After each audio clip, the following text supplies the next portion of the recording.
see.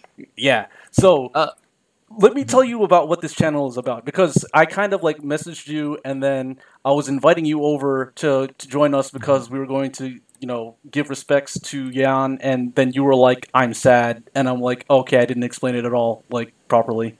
So yeah, basically this is an educational channel for business. Like your guy Nate brought up Yeah. Stefan Molyneux a couple of times on your podcast, right? On the Procrastinators podcast that you were on.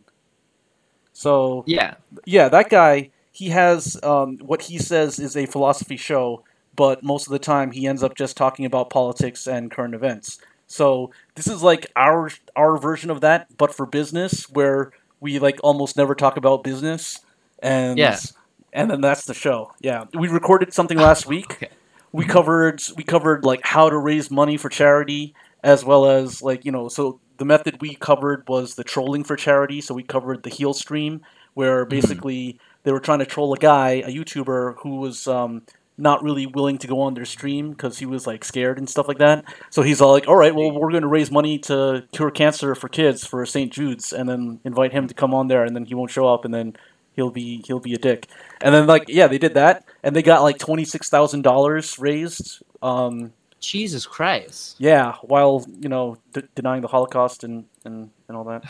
But like, so that's an effective way to raise money. And then we covered getting trolled for profit, which is like a dunk tank economics. Are you familiar with that term? No, I'm not familiar, but I'm familiar with the idea of that. Yeah, like just to put yourself out there and then get victimized. And then even better, get your YouTube channel deleted. And then once you get your YouTube channel deleted, then you're basically going to be set for life because everyone's just going to come to you on Patreon or whatever, and you're going to be a martyr for people. And they're just going to be able to say that you've been victimized or you're a martyr, and they're going to spend a whole bunch of money on you. Is that the idea? So that's okay. That's not what I was thinking about. But what I was actually going at is like it's like you get money for each time you get like trolled or insulted. So that very same channel that did that stream for charity, actually they rated some Twitch streamer, and they were giving him like super chat, like, or whatever the equivalent of Twitch's super chat is, where like it makes their text to speech activate. Yeah, and then he would get paid like $3 at a time, while all these like messages that are offensive would come up saying like, oh, blah blah blah, such and such is a pedophile, or so and so, and then like stuff about other things that are offensive, making fun of him. And he made like $50 in 10 minutes from basically just getting trolled by these guys. So apparently that's like he could have written it out and made like $300 easy in like an hour. But he actually ended up like cutting it short, and I was thinking, it probably would have been better just to like like you're in the dunk tank, and like people pay to throw the ball at like the target to get you dunked in water. Hey, hold on. Okay, so yeah, he can't come in because he got dragged into an impromptu dinner. So I guess it's just you and me for now, unless we can invite some random dude. Okay, so he's going to be out until 9 p.m. He just got knocked out in an hour, so... All right, I'm sorry about that, man. No, don't worry, it's fine. All right, so, yeah, I was going to explain to him who you were, but he's not here, so... Well, I mean, I guess that's almost a blessing in disguise, because I'm sure he would be confused more than anything. Well, I don't understand why he would be confused, because it's like, I've given him a link to your channel. I've given a basic rundown, okay. And I was like, yeah, he's this guy. He does some really good reviews of gourmet restaurants, and has also done some other reviews of. I'm not sure if it is Homestuck or you had a Homestuck series, but I'm not familiar with Homestuck. See. My familiarity with Homestuck is that they're the reason why everybody is not allowed to cosplay in the pool at the hotel that Anime Next used to be held at, because the Homestuck cosplayers would wear body paint and get paint all over the pool, and then like everybody just hated the Homestuck people because of that. And that's all I know about I think there's way more reasons to hate the Homestuck cosplayers. The Homestuck cosplayer community has built up such a negative reputation from basically every walk of life. Like, it's very hard to press to find a single fan of the Homestuck community when you go to a con. They've just made so many enemies left and right. Oh, okay. So basically they're like the bad guy faction when it comes to these like fandoms. Like I like to think of them as like, have you ever played StarCraft? Like back in like 1998, there was this video. No, game I'm called familiar with it though. yeah, it's like the 1998 StarCraft where you had the Terran, the Protoss, and the Zerg. So like they're like, I guess they're kind of, well, they're not really like the Zerg, because the Zerg kind of like, brings everybody into their the race by like taking over them or whatever. They're like maybe the one that it does that, but instead of infesting them, they piss them off, and like an angry version of the Zerg. I mean, if we had our other guy, we actually have a third member who also is not here, but he actually has a good excuse. He's actually in Japan, and he's filming this documentary. I sent him out there like Jan Rankowski style, except instead of assassinating, the Prime Minister of Israel, he's going to videotape Japan. And yeah, we watched all the videos on what not to do. So like, don't go to Aokigahara and film a dead body. We know not to do that. So. Well, I mean, there's advantageous reasons to do that too. I mean, I'm sure there's some sort of twisted people that would want to see that sort of thing. I'm sure there's a lot of people that would see like a Logan Paul video and think, that's the kind of guy that I want to support. I'm sure you could get some sort of money if you market that in the right way. Yeah, you could do that, but I think it's too early to go for like one of those redemption It's too saturated, arcs. It's too saturated. It's saturated, and also like we're really new. This is our second episode, and our first episode's not viewable. So this is like our basically first episode, and it's like, and it's kind of a rocky start because it's me. I'm here talking to like someone who actually knows what he's doing, and then we got one guy who's eating dinner and another guy who's like eating Japan.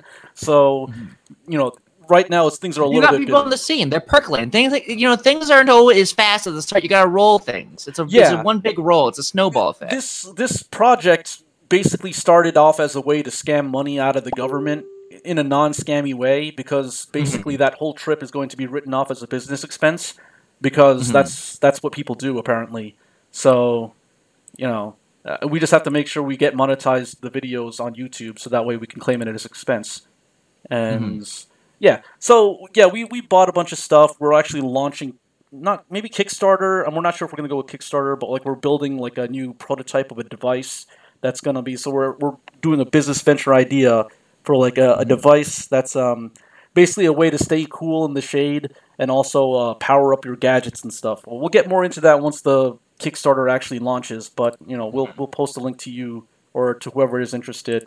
I don't think anybody is watching this right now, but we are live according to YouTube.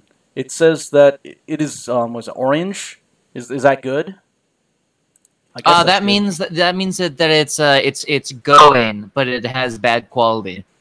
Okay. I'm as long as they can hear us, it's the only thing that matters.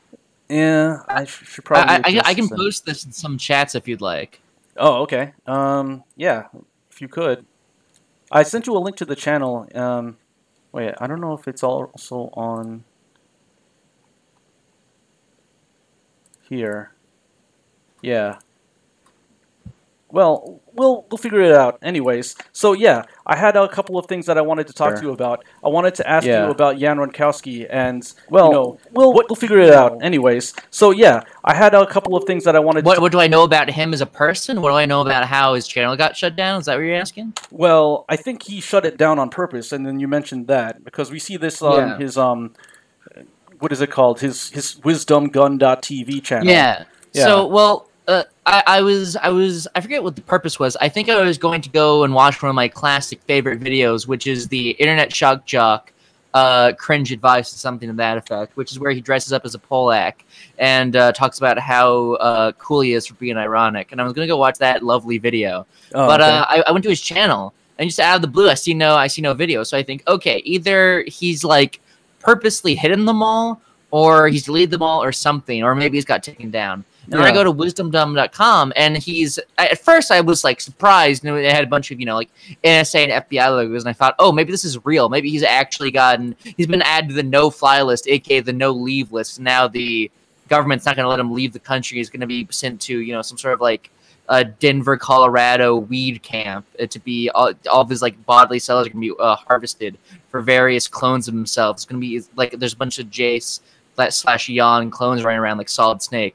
But then I read farther, and it's actually just one big joke. It's some big meme. The ICP and Jewish Defense League are after him, and it's not actually real. So he's intentionally taken down all of his videos. And I don't know why. I don't think he's even deleted them. I think he's hidden them because some of the videos are still visible in like playlists and stuff. But I just can't access like the actual like channel with all of the videos. He's just privated them all. Mm.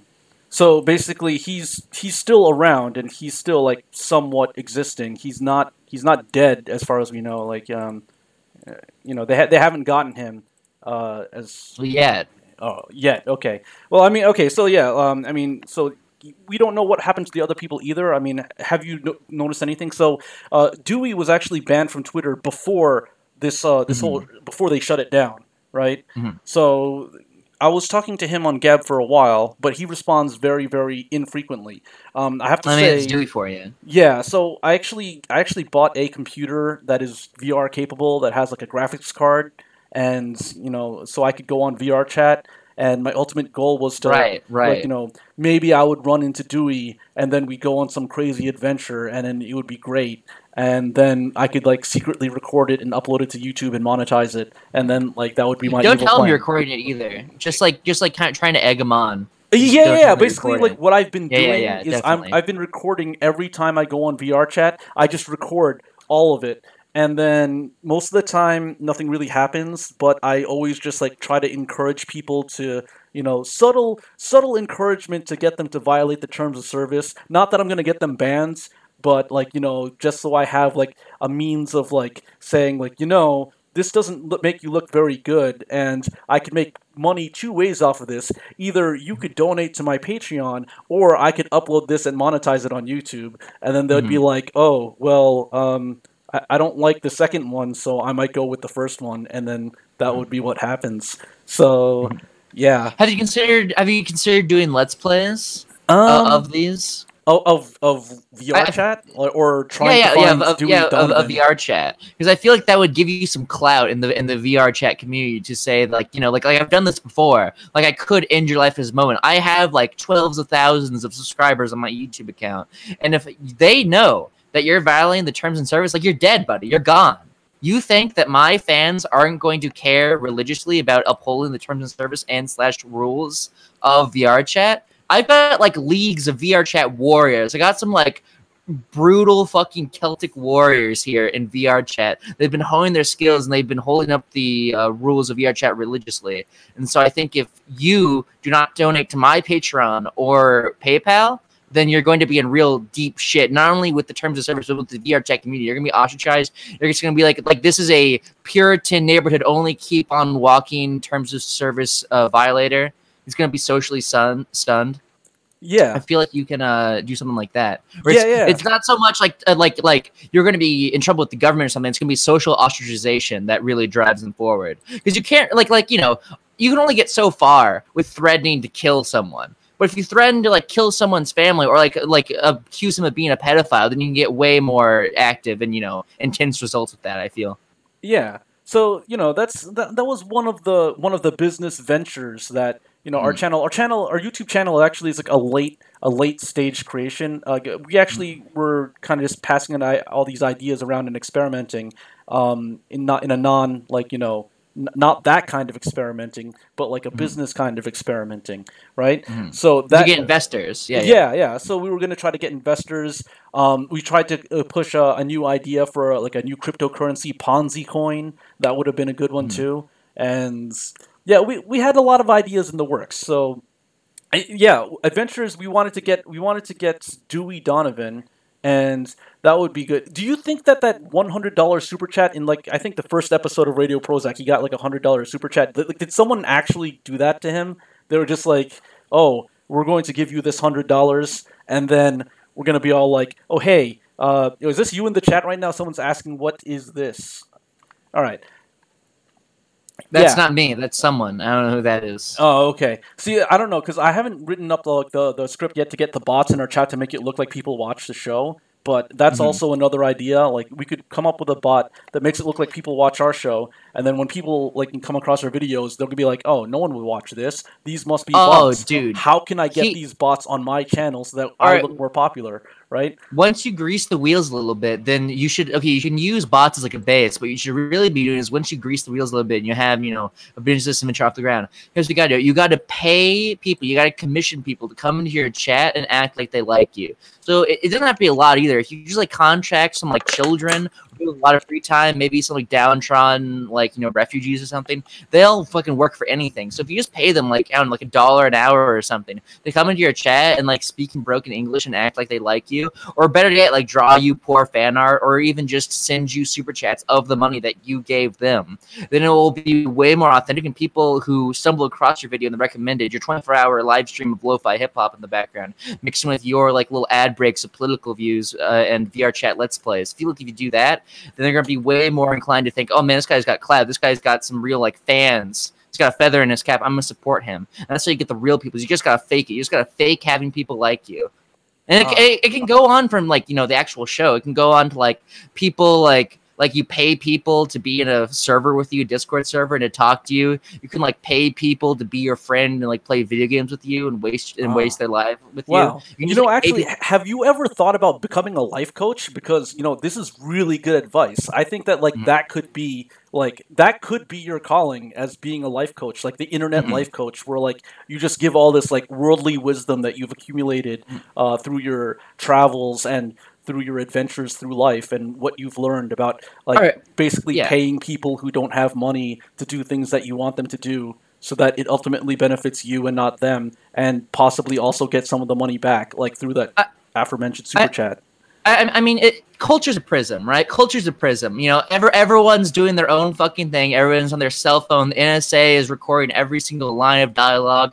There's never going to be another history book written, because why would there be a history book when you can just copy and paste or bribe some NSA agent to give you the entire chat log history and viewing, like, you know, search history of a great figure. And great figures in like 20 years, there's not going to be history books. There's not going to be like biographies or autobiographies. They're just going to be straight up like every single thing that person has searched on the internet, and like every chat log they've ever had. The NSA is going to be able to give those out like for free, basically. They like 1 cent per great figure in history. It's going to be complete chat log history of whatever they're wanting. Like, everyone's so divided. Everyone's so, you know, they're so divided but so connected at the same time. Like, everyone's on their phones, everyone's talking to one another, and yet they're all in one social database. So I feel like if you get into that database and you are able to sell people's like entire souls, basically, then you're gonna like control everything. And listen, it's hard to make friends, you know. It's hard to go on VN chat and convince someone to add you on Steam. It's hard to go into a TF2 trading outpost server and ask people to be your friends. But if you own someone's soul and you own someone's entire like web search history, then it's not that hard to convince them to like you, because like you have their entire soul in like a 3 gigabyte thumbtack hard drive, you know. Oh, that's actually a really great idea. Now, we usually try to stay away from politics, mainly because like most of my political views are formed by like our third member. We just refer to him as the Collector, because he hasn't chosen like an online handle yet. And we're trying to avoid using our real names for as long as possible. But because we don't know what we're doing, we're going to ultimately mess up and use it by accident. But for now, we refer to him as the Collector. He's the guy who's, right now, he's the guy eating Japan and, like, videotaping. And, like, you know, he's going to try to appropriate as much culture as possible and bring it back here to the U.S. and upload it onto YouTube and monetize it so that we could write off the trip on our taxes. So, that's that guy. What he does is he consumes a lot of information from all of these different conspiracy theorists. Like, for example, you know how Alex Jones got banned from, like, everywhere, right? Like, he got banned from the internet, right? So he actually was the one who told me about Alex Jones and why you can't trust Alex Jones. So he follows people who are, like, it's like another level beyond Alex Jones. Like, Alex Jones is just like, it's just like the one. Yeah, it's the newbie conspiracy theories. Like it's like the extra credits of a conspiracy theory. It's like the extra credits. Yeah, it's like, you know, he doesn't really know what he's talking about. He's just pushing the talking points that they don't want you to know about. But it's like if they want you, if you're refusing to accept the mainstream, then they'd rather you accept this instead, because it's like a fake a fake reality that you're like jumping out of, like you're jumping out of the Matrix and into a fake reality, right? So that you're still just inside another containment box, which is Alex Jones. So there are other people who are always calling him out and stuff like that, and those guys, they get banned from YouTube and things like that. So we try to avoid talking about it because we realize that if we were actually like, talk about, who controls the banks and all this stuff, then the best case scenario is we get the Alex Jones treatment, and then the worst case scenario is that we commit suicide by shooting ourselves in the back of the head a couple of times, which we would like to avoid doing. So that's always our what is it called? I think they use the term red pill, right? You have to take them because they're like Flintstones vitamins, and you don't want to take the blue pill because it's coated in spikes and has to be administered anally, and estrogen. It's very uncomfortable. And estrogen. Yeah. Definitely not good stuff. So, yeah. So if he doesn't watch Alex Jones, then who does he watch? Does he watch Stormcloud's Gathering? I don't know if he watches that, but he watches Lift the Veil. I've only seen some of Lift the Veil. He was the guy who was banned off YouTube, and he's now on Twitch. And then, as far as I just remember that, like, people hired gang stalking agents to make him like try to go insane or something. And then he also mentioned that, like, anytime someone shows a picture of a globe, then you know that, like, it's like a fake thing, like it's a psyop or something like that. Like, apparently that's like a coded message or something like that. I don't know why, but like if it has a globe, then don't trust it. So there is that. So I picked as Jan would say, sorry for the F.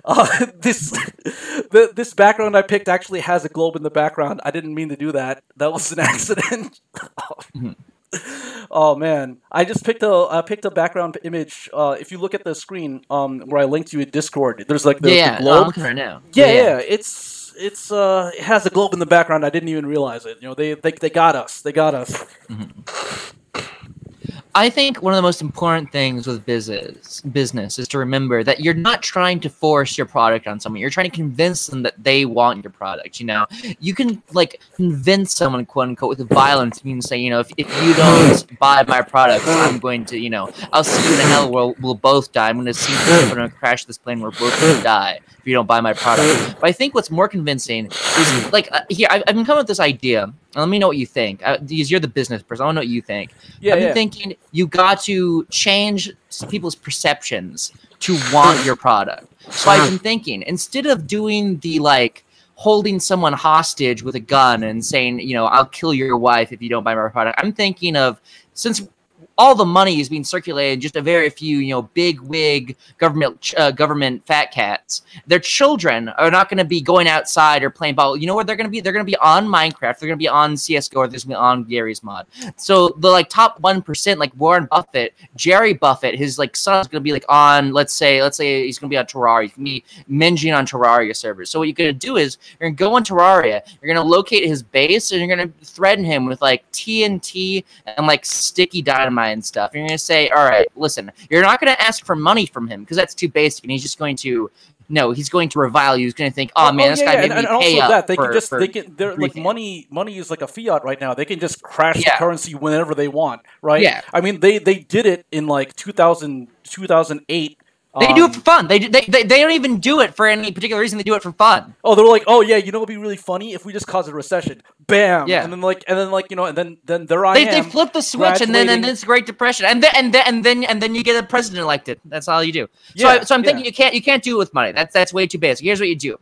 Listen, I won't blow up your Minecraft base if you read this book, and then you can link him what other conspiracy book that you want to link him. You can link him whatever ideological book that you want to try and brainwash him in a way to think whatever you think. Like, and once he reads that, because he has to, or else his Minecraft base is going to blow up. And you just do this, over and over again until he's read all the books that you want him to, or listen to all the podcasts, or consume all the content that you want to. Then he's going to be basically like a troll. He's going to be so brainwashed by what you've given him that he's just going to invest in you. He's basically going to be so like on your side, and he's going to be so like his glasses are going to be so tuned to your frequency that he wants to just support whatever you support. And so you can just make a bunch of like, I don't know what the specific term is, there's a term for this in business, but I guess proxy businesses, which are just businesses that you pretend aren't yours, but actually are yours. There's a specific term for that. Walt Disney made a bunch of those when he was buying up land in Florida, and then he didn't want people to know that was Disney buying up land in Florida for Disney World, so he made a bunch of proxy businesses to buy them up, so people would think it's a lot of separate, different small business. So you make those, and then you invest in those, and he'll think, oh man, this is my good friend. You know, we started out on a rocky start. He was going to threaten to blow up my Minecraft village, but you know what? Like, he's taught me the ways. He's given me the red pill, so I'm going to do this too. And then before you know it, you've got these people who are like willing to give you money. He read all the books, and that's the red pill when you read all the books that someone gave you. And like that's where the term comes from, apparently. Oh, I had no idea. I just you learn. It comes from the fact that most good books have red covers. Ah, okay, yeah. All right, that makes sense. All right, so yeah, we were eventually going to do stock analysis, and we were going to cover different stocks and follow one that goes up and goes down, and then we were going to do like a kind of like a stock simulator thing where we pick a stock and then we'll kind of track it and see if it does well or does poorly, and we'll kind of like learn how to do stock analysis, and then people who watch the channel will also learn a little bit about investing as we move forward. Now, I think one way we can do this is we can set up like a kind of like a pyramid kind of funding thing, where it's like crowdfunding, but it's like the money just goes to us, and then we use it to buy stock, and then we use that stock to earn dividends, and then we use the dividends to reinvest. So that's what we have. So let me cover some of these terms for you. You know what? Oh my God, that's a great idea. I have a way idea to make it even better. You can let's play the stock. So not only are you going to be getting Patreon money just to invest in stocks, but then you'll get Patreon money for people who love your let's plays and want to support you. So it's like you're offering a service by you investing. So you can do let's play commentaries of like you picking what stock to invest in, and then people will be like, oh man, this is a great service. I'm going to support him on Patreon. So I'm going to be able to watch more of his videos, and that way you're getting paid to invest in good products. Yeah, it's like you're a Bernie Madoff, but the whole thing is consensual, and that's where he messed up. He messed up by lying. That's what he did wrong. He lied, said, "Hey, I'm going to take your money, invest it," and then he didn't. He just put it in like some like regular savings account, and then like stole the money and then got arrested or something like that. Like what was he even thinking? Right? He could have just been like, "Hey, you give me this money, and I'm gonna put it in a savings account, and then I'm gonna keep it." And then they wouldn't. People would have loved it. They would have gone insane. Yeah. Oh man. They'd be like, "Hey, look, he could even like make the pitch something like this. Like, when we put money in a savings account, it's earning 0.01% interest. It's like all the money that you have, you put it in there, it's not going to earn that much interest. But if we took everybody's money and put it in there, it would earn way more interest because it's a higher percentage being, paid out of it." And then, kind of just use a lot of big words and some mumbo jumbo and like some math terms. Kinesthetics. Yeah, and then don't really explain to them how it's the same thing as if they just have their own personal account. And then people would buy in, and then people would do it. It's like it's a win-win situation because you didn't lie, and we got one of those like up signs from Coonrat1. We don't have super chats enabled because we need to have at least like 1,000 subscribers or something like that. But yeah, I'm really happy that people are just in the chat right now. Someone's talking about playing Fortnite. So we have to find out, like, what are the kids of powerful individuals playing? That's what you were suggesting earlier, right? Yeah, because they're always shifting. They're always shifting. Since they're, like, part of, like, the upper echelon of the United States government, they're not going to be playing, whatever layman. They're not going to be playing some fucking last-gen shit. They're not going to be playing, like, Last of Us or something. They've got next-gen before we even have next-gen down here. They're playing, like, fucking Fortnite 3 up there. We don't even have Fortnite 2 yet. So we got to, like, really stay on our tippy toes here and follow statistics. Following the statistics, huh? Oh, okay. All right, yeah. So we'd have to find out like what is out or what is about, like what is an alpha or like has like the closed betas. Like, do you think that we could like get into that like like Well, almost yeah. like stream sniping, except like we're now like just like beta sniping at this Well, point. here's like, what you do. All right, so the children, the bigwigs, they're like a low percent of the population. Even though they have 90% of the wealth, they're a low percent of the population. So what do? You go on Steam Greenlight, and then you reverse search based on popularity. And so, if sitting getting the most popular games, you get the least popular games. So you get like a game that maybe like 3 or so people are playing. Well, guess what? There are only like 3 that rich children in the United States. There are only like 3 kids that own like 80% of the entire wealth. So those 3 kids are probably playing that exclusive game that no one else is playing. You see my logic? So if you just reverse search and play the game that the least amount of people are playing, then that's guaranteed to have the people we want to see in it because they are the most centralized and, you know, outcast from society. So if we just like play, you know, like Green Frog 2, like some sort of like Taliban train simulator, wherever they're allowing on Steam nowadays, that's probably going to have United States government bigwig fat cat children on there. I really enjoyed your Let's Play. If you go to like you know, on your channel, so like it says that there were 17 people watching us. We have a link to Munchy's channel. He did a Let's Play of the sheep game, right? Like the sheep game, yeah. Yeah, I really enjoyed that. It was like the sheep game where you have to like go and like make all of like the dogs fall asleep, and then you have to get to like the sheep con, and then yeah. So like, you know, you got the sheep con. I you know, is that one of those games, or is that like more of like a flash like free to play game? Because it looked like it was. Okay, well, okay, this is actually an extremely interesting thing. I'm sure that the sheep game is now a government fat cat thing now, because I don't know if that many people are playing it. But at the time, it was, you know, it was fresh off the shelves, everyone's playing it. I'm sure the big fat cat children were like, oh, this is the commoner game now, I'm not going to play. So at the time, it was probably like a, you know, like a mid to high tier, like attractive to fat cats. But we need some sort of acronym, because saying fat cat children over and over again is making me uncomfortable. But yeah, I mean, that's the FCC, I guess, but then that would be a bit confusing because we're talking about the FCC and be like, hey, you know, like, you know, we want the FCC, but we're not talking about the FCC like the organization. We're talking about like the FCC. We want fat cat children. Yeah, fat cat children. Or fat children in general. Just remove the cat, and there you go. I don't want a furry. Well, that would actually be like the American children at this point, then. So, like, you know, I guess if we control the American children, then that would be also a way to get that. I mean, we could probably look into like the toy companies and stuff like that. So, when it comes to buying stocks, I guess one of the things we can do is like, you know, Christmas is coming up, and that's like the big profit center, you know, portion of the year. So. I think what we got to do is buying their Switches. Everyone's we got to find out like, their knobs. What is the next Furby? What is the next thing that's gonna be like all the kids are gonna be wanting really, really badly? Like Tickle Me Elmo and like, you know, all these toys, like they're terrible, but they sell, right? And I think that's why they make a lot of money, because like it can't really cost that much to make. Why did they sell? Well, specifically the Tickle Me Elmo one is because it's actually made by Satanists. When you press a Tickle Me Elmo, he actually says, "Praise Satan."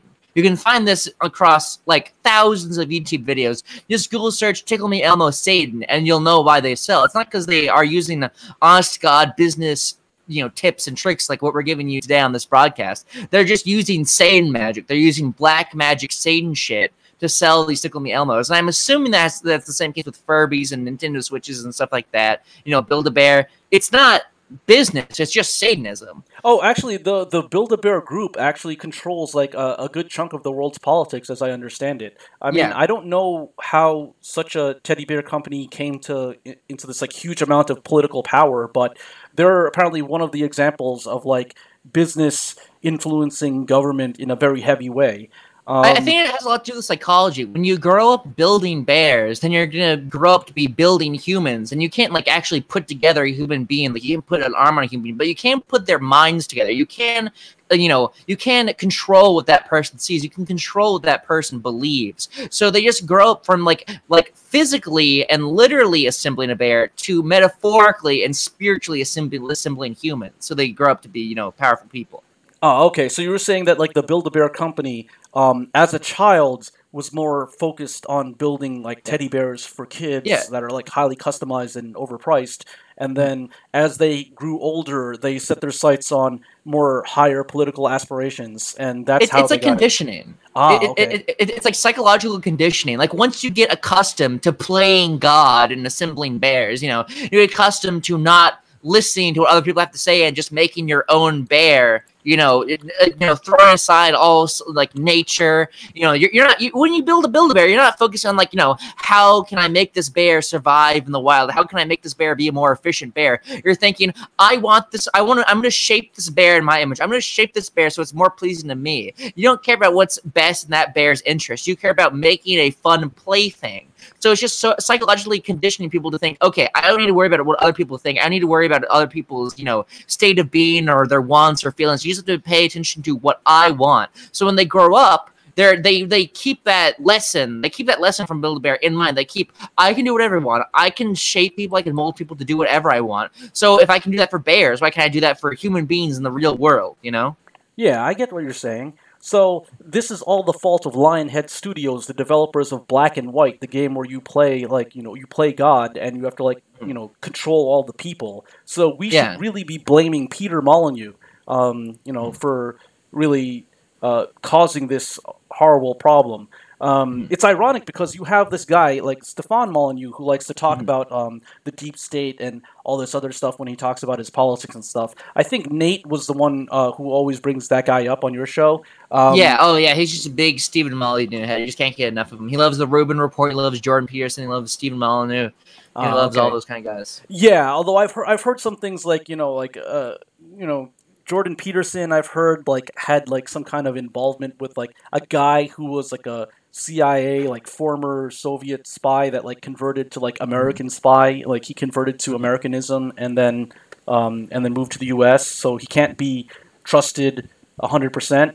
I don't know if you know this, but Nate's actually Polish. He's not actually American. So I wouldn't be surprised if he knows that fact and is intentionally misleading people.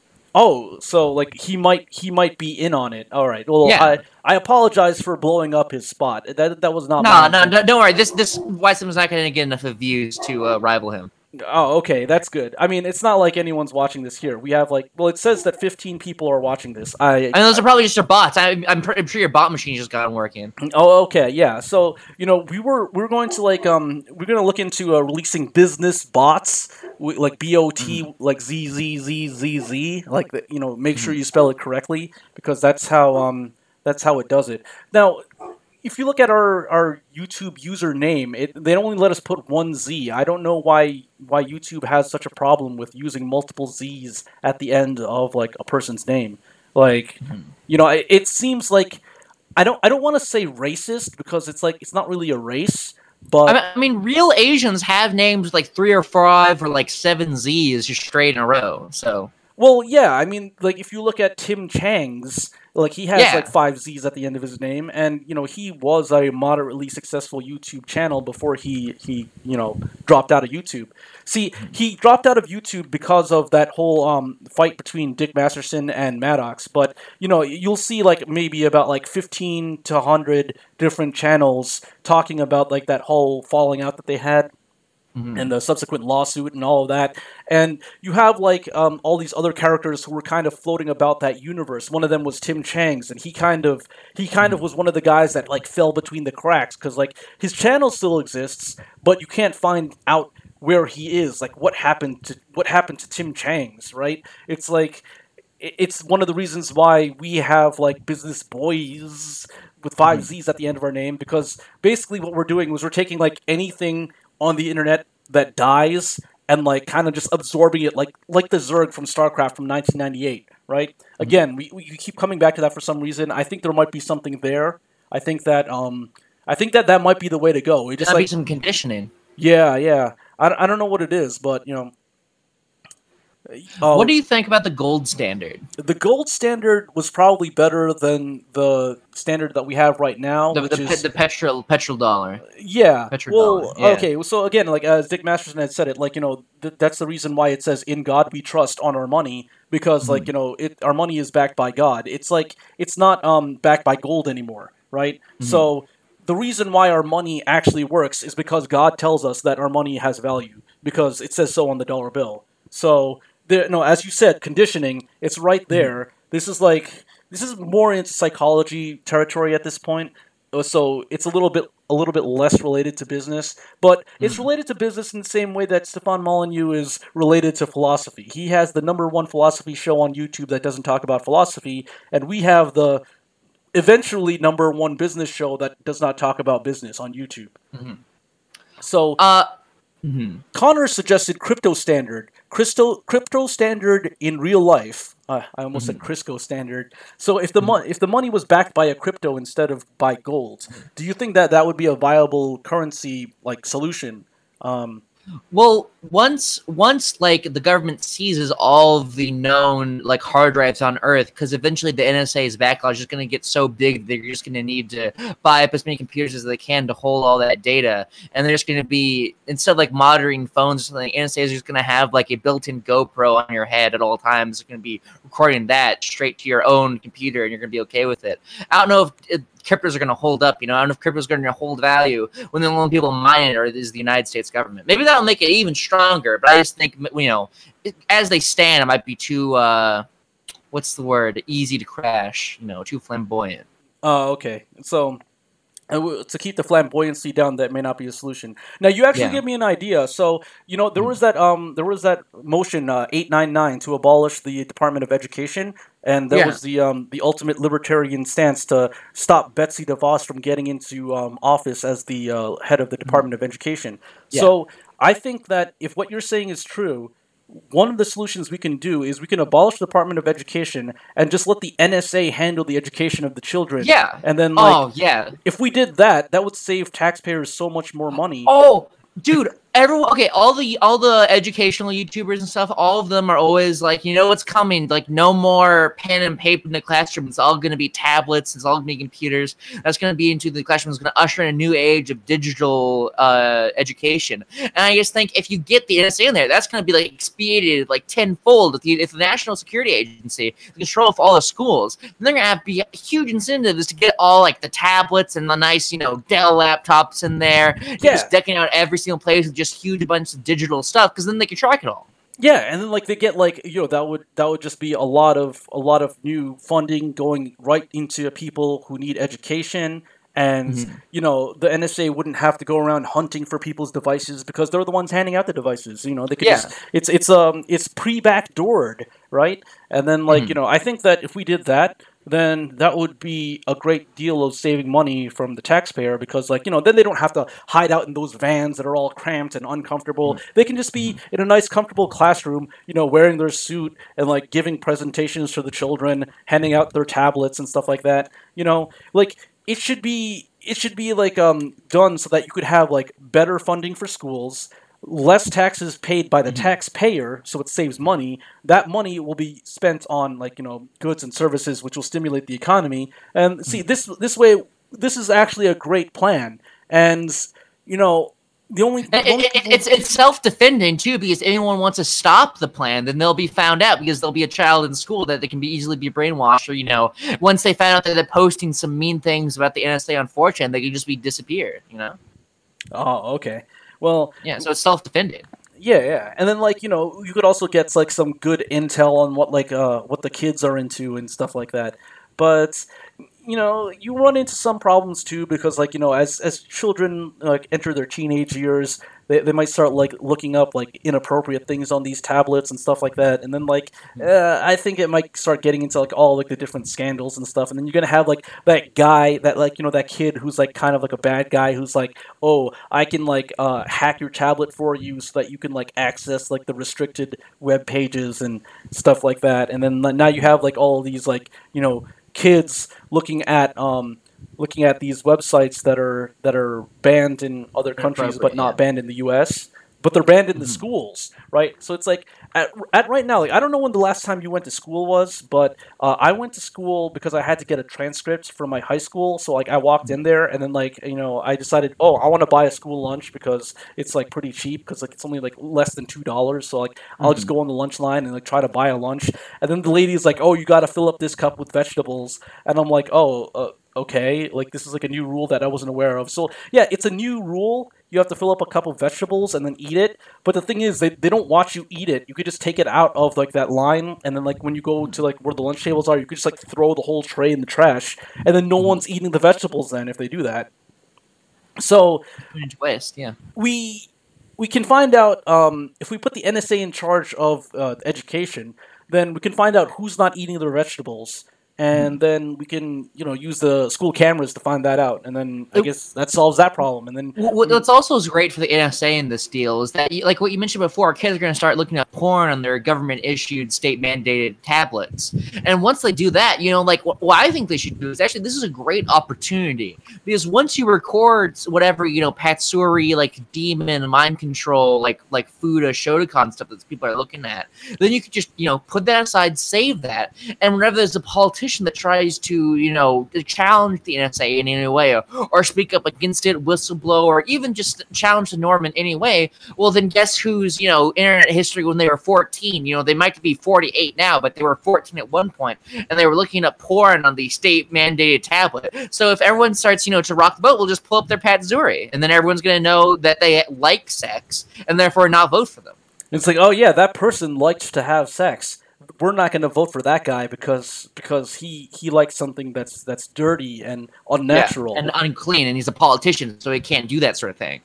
Yeah, it's kind of weird because I think what eventually would happen though is that they wouldn't necessarily get busted, right? They would just They would just have these as kind of like a blackmail type thing, right? Yeah, exactly. They will be like, oh, we know that you've done this, and we're gonna keep it. We know you Google searched Shotokan at least once in your life before. Well, yeah, when you yourself were a Shota, you Googled Shotokan, right? Which is kind of ironic. You're on the other side, but that's still bad. Even though it's Connor just said no votes for Vor. I agree, Connor. No votes for Vor. I don't know if you've heard of this Al Vor person, but no votes for him. That sounds bad. All the votes in the trash. Now, all right, I'm about to get a thing here because I have some very bold decisions about the gold standard and what to base our currency on. And this is going to be kind of long here, but I just want to make sure that I'm on point. Stop me at any point if you need questions, because I've thought about this extensively for years. All right. Okay, great. I'm starting with a question here. Trust me, it's going somewhere. What is the cleanest source of energy? I don't know. Is it probably nuclear power? Yes, it is nuclear power. The cleanest source of energy in the world. This is real. Actually, not even a joke. The cleanest source of energy in the entire world is nuclear power. It emits no gases or anything. It doesn't hurt the environment at all. It doesn't hurt the government.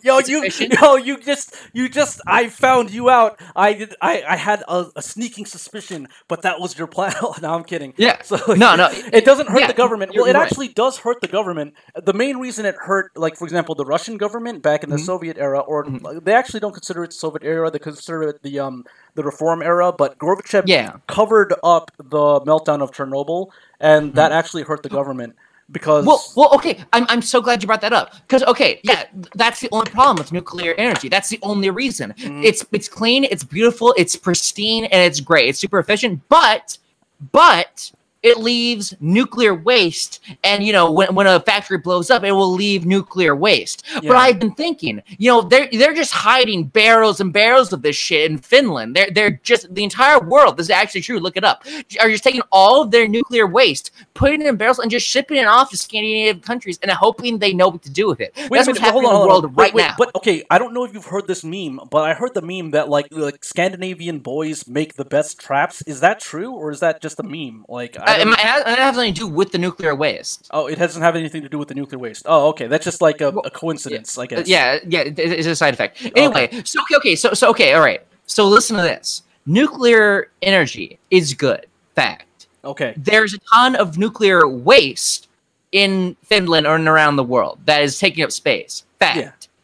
Yeah. If we want the best of both worlds, just use the nuclear waste as currency. Because then you get to have nuclear energy, which will make our world, it will slow down global warming, it will increase productivity of cars and everything like that. Plus, we'll have a hard line thing that we can use to base our currency off of, which is not only funding the process itself, but also just ensuring prosperity, and that our currency is backed up by physical evidence. The gold is good because it was a physical. Crypto is not good because it's not physical. But when you have nuclear waste as your source of income and as your source and the baseline of currency, then you really have stuff to work for. You know, you're not gonna have the dollar anymore. It's not gonna be anything like, you know, $1 is 5 pence of nuclear waste or something. Just give people the goo. Just give people the nuclear waste. People are gonna be scrambling to go to Chernobyl and, you know, scrape up the elephant's foot. You know, it's sort of like, you know, deteriorating now. It's not as big as it used to be. But now people are gonna be going to Chernobyl. They're gonna be swiping up the elephant's foot. There's gonna be turning into slime. There's going to be no more dollars in there. There's going to be hard slime that people are exchanging for goods and services, nuclear waste. Oh, but wouldn't it be, since we keep on producing more of it, wouldn't that be inflationary, though? Because, like, the currency supply is just constantly increasing as we increase the nuclear waste that is being produced? That might be true. However, that would only really, like, initially it would be a gold rush, but after that it would kind of level out because people are still getting accustomed to it, and I would probably die right when it's picking up steam again. So I like, personally would not really feel the negative side effects of this. I would only experience the positive of it being a gold rush and then stable currency. So really I have no problem with it tanking after that.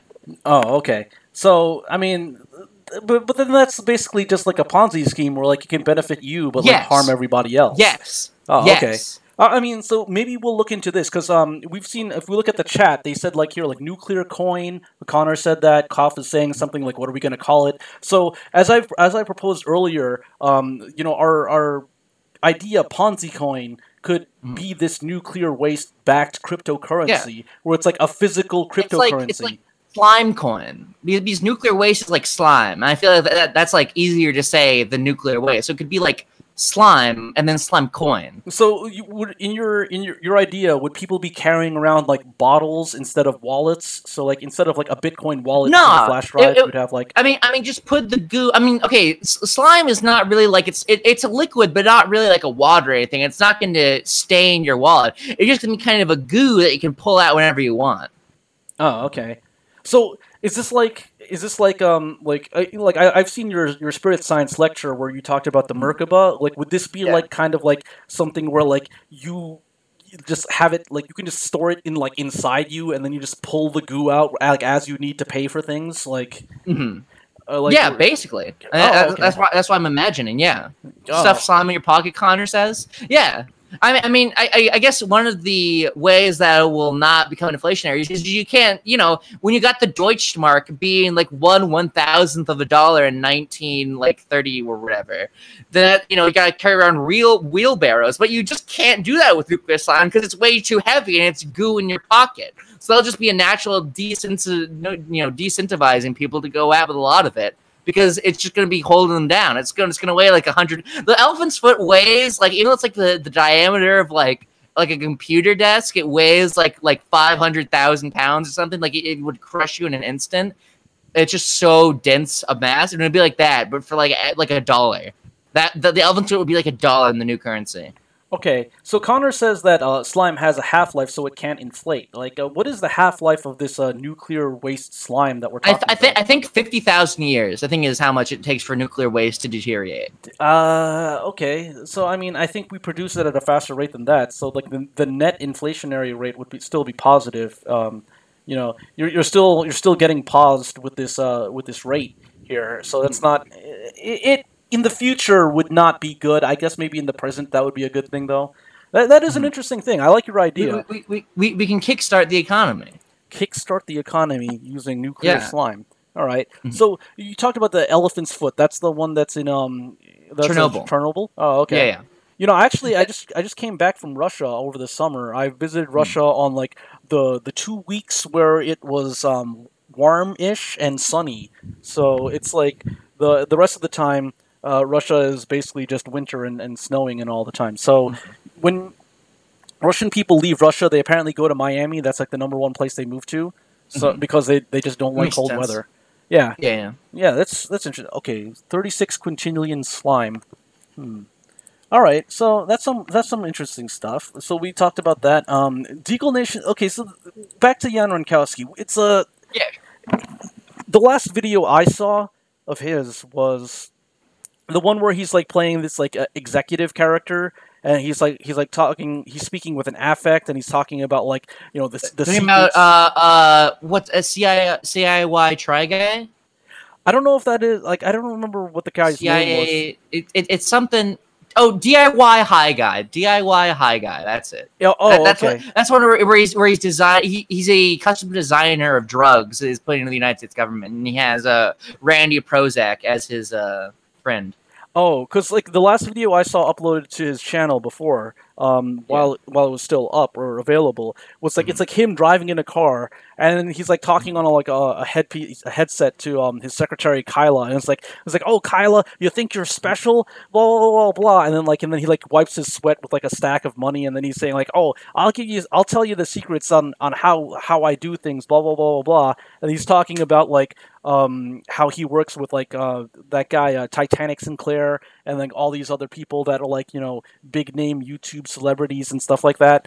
And then he's like also talking about like you have to get married to somebody and you have to get a prenup. And then like he has his kids Ashton and Ashton. Have you seen that video? That was like, the last one I saw before his before his I didn't see that, and I guess now I never will. Oh man, because like it was really weird. It was like a different character. It was not the Yan like soccer dad character. I think it was a new one. And he was speaking like I don't know. It's like a stereotypical accent. I don't know exactly where to place it. It's like I'm guessing like New York, like upscale New York, where like he's talking. He has like a bit of an affect, a slight lisp, and he's like talking about I don't know, it's all this other nonsense and stuff like that. He was saying like, all right, I'll give you some charity, I'll give you some inside baseball and stuff like that. Like, oh, that character was interesting because it was like he's like a power executive, like in the media kind of guy, right? I think he's always wanted to be. Yeah, and then like he's like smoking a cigar and he kind of gives off like the pedo vibe almost. Right, and then like he's like really... Jan in general, or this character? No, this character, the character that Jan was playing. Like I don't think I would say that Jan. I mean, I feel like would Jan just have that normally. Oh yeah. All right. That might not be a part of the character. It might just be the actor coming through in the character. Yeah. So. I did check out the MDE like board on 8chan, right? And there was one thread that like it seems like there was some kind of like falling out between Jan and Sam Hyde. So like I don't know. I remember that. That's kind of an old one. I remember. Yeah, I mean I had just recently checked out that thing because I was trying to find out like what happens to Radio Prozac, like, or why did he choose to do it? Like, I mean, I've got like two hypotheses. Like, one is like he might have gotten like an actual job, and like he's like, all right, I can't have this stuff just floating around. This is not going to be good. So he shut it down. Or the other one would be that he is working on a new project, or he's coming up with something else. I feel like if he was going to make a new thing, why would he, like, what purpose does he have to delete all the stuff he came before? So do you think he got, like, a job, like, in the mainstream media or something, and then, like, he's probably working, like, maybe he's working as, like, a writer or something, and then, like, he had to shut down all this other, It's possible. I feel like Jan, what's strange to me about it is that Jan has left absolutely no clues. He's left absolutely nothing to indicate that he will be back, that he has done something, or that what he's doing now. He's left absolutely nothing. And you would think, or at least I would think, that Jan would either put out some, like at the very least, put out some video mocking whatever situation that he's in. Like, he would put out. He actually has an old video where he's playing the part of an employee, begging like an employer to hire him, even though he's done bad things online. Oh wait, I think that was like his Dear Employer video on his YouTube. Yeah, Dear Employer. Yeah, right. So I would think if that was the case, he would have uploaded something like that again. But no, he's just like completely gone. I don't know. It's so hard to hypothesize because we know absolutely nothing. I don't know.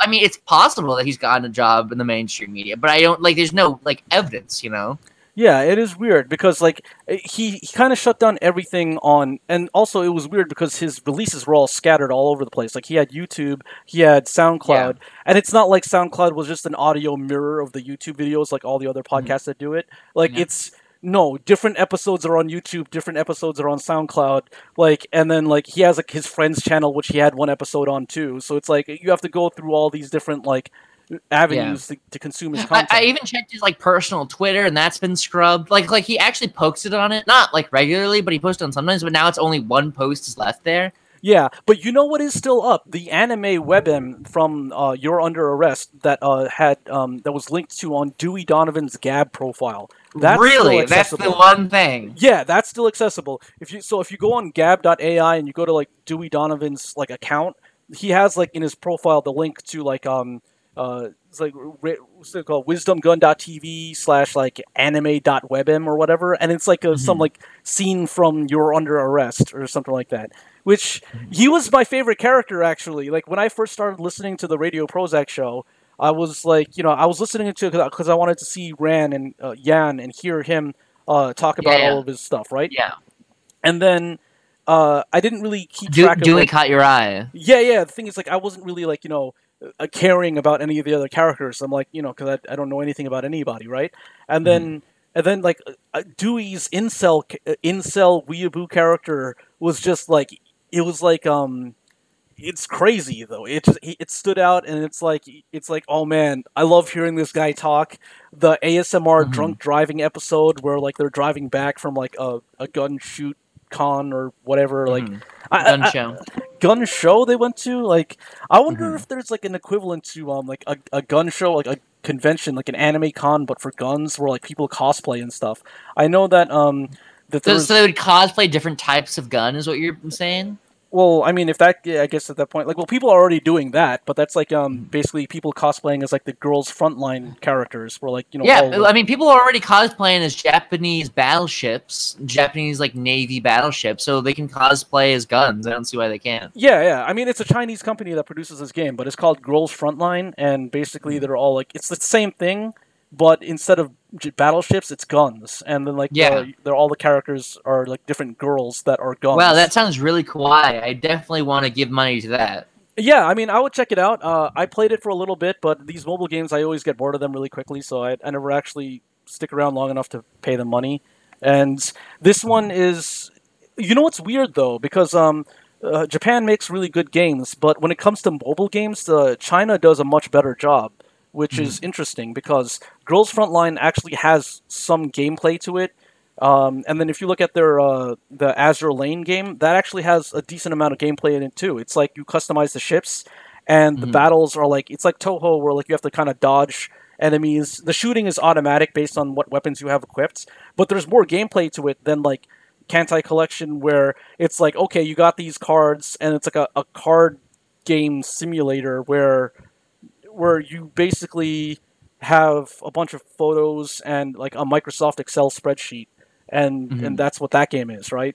Like, it's basically Microsoft Excel the game, but like you just throw in some like anime characters in there. I mean, that's what constitutes entertainment over there. Yeah, well, I guess they're really into Microsoft Excel then. But yeah, in the Chinese games, they actually have gameplay, which is interesting. Like it's basically like the same idea. Like you have like anthropomorphized battleships, but you got the guns. Yeah, you move them around, and you have these little like buttons you can press to use their special attacks and stuff. And then it has really good music, and that's some cool stuff. Yeah, totally blows Kantai Collection out of the water. I give that review like a 9 out of 10. I don't think it takes very much to blow Kantai Collection out of the water. I remember I watched that episode when the first episode of that anime when it came out because my friend had begged me to.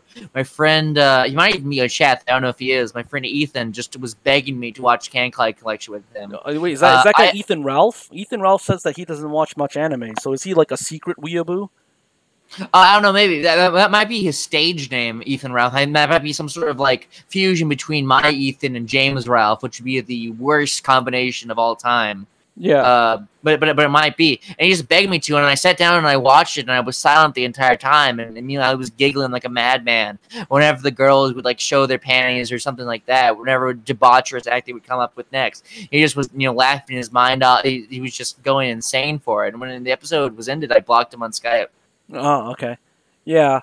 I've had about like 3 like internet friends that I would talk to on AIM. One of them was from a Korean pop forum that I was on, despite not listening to Korean pop ever. And it was just like a bunch of like my high school friends were on that forum, so I had joined in, and I had made a friend from that thing that I keep in touch with once in a while. Another one was from a forum for the Hubert webcomic back when they had webcomics, and he would always say that he's Frankie Muniz. And then another one was like some girl. I don't even remember how I like ended up on her friends list or whatever. Like I just would talk to this one girl, and you were talking to this one bot, you mean? Well, it might have been a bot, but it's weird because like you know how you had your AIM profiles, right? And then you would just put down like whatever you wanted. So she had a link to her website. It was like a fan website for Gundam Wing. And it was like one of those like yaoi based websites where it's like it's all about yaoi and stuff. And then she had like a blog section about how she wants to like go to conventions and stuff like that. Like back in high school, I didn't know what conventions were. Like I wasn't really aware of like anime. I didn't know anime conventions were a thing. I knew almost nothing about anime back in high school. Women on the internet, SMH. You know what? Yeah, she might have just been a bot. That's much more likely. Yeah, I think it's more likely. Yeah, I mean, like, the speech styles were a lot more robust, like, almost human-like, back for early 2000s. Like, you know, you wouldn't have thought that bots were that robust. Like, you had Smarter Child, which was the famous AIM bot, but this one was, like, probably ahead of its time. So, she had this blog post about how, her friends had, like, this yaoi, and, like, you know, for people who don't know what yaoi is, it's like, anime porn, but it's gay. Right, so it's gay anime porn, and her friend had this like stashed under her bed or something like that, and her parents found out about it. So she got banned from watching any anime because they just assumed that art style is just only like gay porn, and like that's what that art style's about. Yeah. I mean, they weren't far off. They weren't far. So like that, it actually is like their parents actually like you know were kind of correct in that decision, like that there was like basically all anime is gay porn. Okay, so that's interesting. So now we've covered some interesting parenting advice. You can go ahead and ban anime from your kids. What do you do if your child's a furry? If they exhibit signs that they might be a furry, what do you do? I think that if your child exhibits signs that they're being a furry, then you've probably made errors in your parenting earlier on in the parenting, like you know. I don't think you can really like you know it's not a video game. You can't just reload a save state. So you know it's something the problem occurred probably earlier on. I think that's my opinion. Yeah. So it's not like there's nothing you can do. You just like because if you say no, then that's just gonna encourage him more. You know. Yeah, I mean, I guess you just gotta have another kid, and then like hope it doesn't turn into another kid. Yeah. Like that's the only answer here. Like I don't know. Like if I had a kid that turned out to be a furry, what would I do? Well, I mean, I really don't know. Like, I guess you probably wouldn't know that they were a furry because, like, ideally they wouldn't be telling you about their furry escapades, would they? Like, well, I feel like if it's like early on enough in their life and they don't know any better, they might. And that like I think that's would be the only chance that you get. Like if they're like 6 or something and they're being furries, which is how young they're going nowadays. Then I think it would be easy. Is that the same thing as a regular furry though? Because like you know, when kids like they play like oh let's play Animorphs, where like we'll pretend that we could turn into animals, or like we're going to play like you know pretending that they're characters from like a cartoon, like we're gonna be the what's that Rescue Rangers? You know, it might be before your time. There was this cartoon. Paw Patrol? No. Rescue Rangers was this cartoon about these like chipmunks that would go around and like they would like rescue people, and like the bad guys was like a cat. It was a fat cat, right? You know, like the fat cat was like the bad guy, and then like so like if it's a little kid, they're saying like, oh, I want to play Rescue Rangers. I'll be Chip, and then I'll be Dale. And actually, you know what? Looking back on that, isn't Chip and Dale's that male strip thing? This is all a conspiracy. That's like I don't know. I mean, it's animated, right? It is so animated. It's gay. Well, no. Like specifically, Japanese anime is gay. This was like a Western animation. This is I thought it was an anime. Okay. No. This is American animation. So like, I meant like that girl was not allowed to look at Japanese anime anymore because right. Her parents just assumed that the Japanese anime art style, where like you know everything is like shiny and all that, is gay porn. right? So like Dragon Ball Z, Sailor Moon doesn't matter. She can't watch any of that because she's not allowed to. Well, it's like a slippery slope, right? Like sure, you might very early on you might be distinguished. Okay, this child isn't a furry, but they just like furry type creatures in cartoons.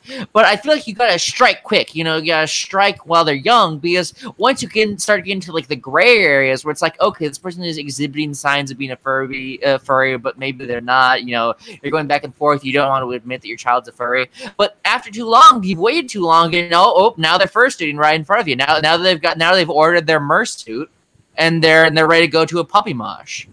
So I'd say that like it'd probably be like the puberty is where you would want them to not be being a furry, right? Yeah, so you gotta stop your child from watching cartoons, watching anime when they hit puberty, because they're just gonna want to fuck whatever the first thing they see is. Whenever you first flip the channel to like Disney or Nickelodeon or whatever, once they hit 13, like whatever show you first show them, be it Chip and Dale or Kankai Collection, they're gonna want to fuck that. So you just gotta ban cartoons from them, or else they'll turn gay or a furry. Oh, okay. So Japanese anime turns them gay. Western cartoon makes them a furry. Make them a furry. Huh. So this is actually something I just learned, because I was in high school when I had read this about like. See, I didn't even know how the term yaoi was pronounced in high school, because in high school like I was really just not exposed to any of that at all. Like I had friends that were into it. Like I had one friend who would draw. He drew like a fan art of like a Dragon Ball Z character with like a sword or something. And that's that's gonna be a lone wolf in a couple years. Yeah. So we left that on the door of one of our friends, because we had this prank. Like, as kids, the edgiest we ever got was, like, when I had my driver's license, we would ring someone's doorbell, and then the person would, like, run and jump into the car, and then we'd drive away, and, like, it would be, like, a getaway car. So, we had done that, but we had put the fan art that my friend had drawn on the guy's door, and we wrote, like, the guy's dad's name was Hans, so we wrote Happy Hans on it, and then... And then what does that mean exactly? Well, it didn't mean anything. But then his dad thought he was being threatened, and like okay, yeah. So we referred to this guy as Bo Jackson, even though he looked nothing like Bo Jackson. He was like a skinny white guy, and Bo Jackson is like a big black football player, a bull. Yeah, he was. So he did not look anything like Bo Jackson, but that was his nickname. He was Bo Jackson. Doesn't matter. Who cares? I mean, there was also this Armenian guy that we referred to as Jax, because he was Armenian, and therefore the most fitting nickname is the character from Mortal Kombat who has bionic arms and is black. So there's that. Lads Against Cartoons, according to Arcane. That's a good coalition. Maybe it could be like a youth group to replace the Boy Scouts, where we teach them useful skills like life skills. And instead of pumping out sissies like the Boy Scouts, we're going to pump out devout non-furries. Oh, and you know what? Lads Against Cartoons. It's like we can have like what the Boy Scouts used to teach, like survival skills, and then also add like elements of a trade school, like welding and like repairing cars and stuff. So like they go through the Boy Scouts, or they go through the Lads Against Cartoons, and then like they could get a job and not even have to go to college if they didn't want to. I mean, they could go to college, or they could get a job like back how it was back in the day. I mean, when we've replaced the education system, when we've replaced the Department of Education and just let the roles be assumed by the NSA, some people are going to want to opt out, and this could be an option that they could have their kids participate instead. The Lads Against Cartoons. No cartoons for you. You could go to the NSA and get all the I guess you could hack your tablet and then torrent anime, and then you can have them like watch like the gay porn that turns them gay, or the Western porn that turns them into furries. So is it if they consume both, that they become both gay and a furry? Like I heard that like the furry community has a large percentage of them being homosexual. Yeah, well, you're dead on, because where's the highest density of furries? Well, that's Germany. Germany's in the West, but they were part of the Axis powers to Japan. So it's sort of like the Venn diagram. You get Germany if you're close to Japan, but also close to America, but also like in the middle of them vaguely between each other geographically. So when you go to Germany, it's half West, half East, and you just get a ton of gay furries. Oh, and like Germany, as I understand, is also like is one of the countries that like were like, you know, being gay is like really in right now, like in Germany. Yeah. Like, Oh, yeah. It's like a fashion statement right now. yeah. Oh, yeah. Okay. So like, you know, it's kind of weird because like in the U.S., like even like as far as close as like the 90s or early 2000s, it was not very fashionable to be gay yet. I mean, in some of the more It was a European thing, and we weren't super into European stuff until we got more globalized, like we are now with the internet and stuff. Oh, okay. So it was like, so it's more of a European thing, whereas like the American thing is like more like yeah, being straight and like paying your taxes and like being being a devout like Christian or something like that. Yeah, at least that was in like the early 2000s, early 90s. Yeah, it was not anymore. Now it's like not cultured enough. Yeah, which is interesting. And then if you look at like Japan, like where our guy the collector is right now. Okay, we refer to him as the collector because like, you know, in our last episode, which no one has seen because it's not up on YouTube, we talked about how he just synthesizes all of these like, you know, different conspiracy theorists' ideas, and then he doesn't really say like, you know, oh, I think this is what's going on, but rather he just kind of analyzes all the different like hypotheses and say like, okay, this is probable. This has a probability of being true or not. So he like kind of like treats it like a poker game almost, where it's like you're basing it on the probability of what your opponent has in their hand versus what you have, and like what if it's like a Texas Hold'em, like, you know, whatever the shared cards are. So you're just like working off of probabilities instead of actual like, you know, concrete knowing what is going on. Right. So, you know, that's why we call him the collector, because he just collects all this information, and he hasn't chosen online handle yet anyway. So he's in Japan right now. And as I understand it, the aesthetic in Japan right now is kind of like almost a reverse of American aesthetics, where it's not quite like Europe, where being gay is the in thing, but you, as a guy, like, you can be gay, and then people like be like, they'll just make fun of you for being gay, right? But yeah. Hold on 1 second. My 4chan uncle's at the door. Hold on. all right, guys. So he's getting a visit from Uncle 4chan right now. So, you know, there is that. Cishet furries are cryptids. Sweet mouse, what is a cryptid? Trays are gonna die once computers take over.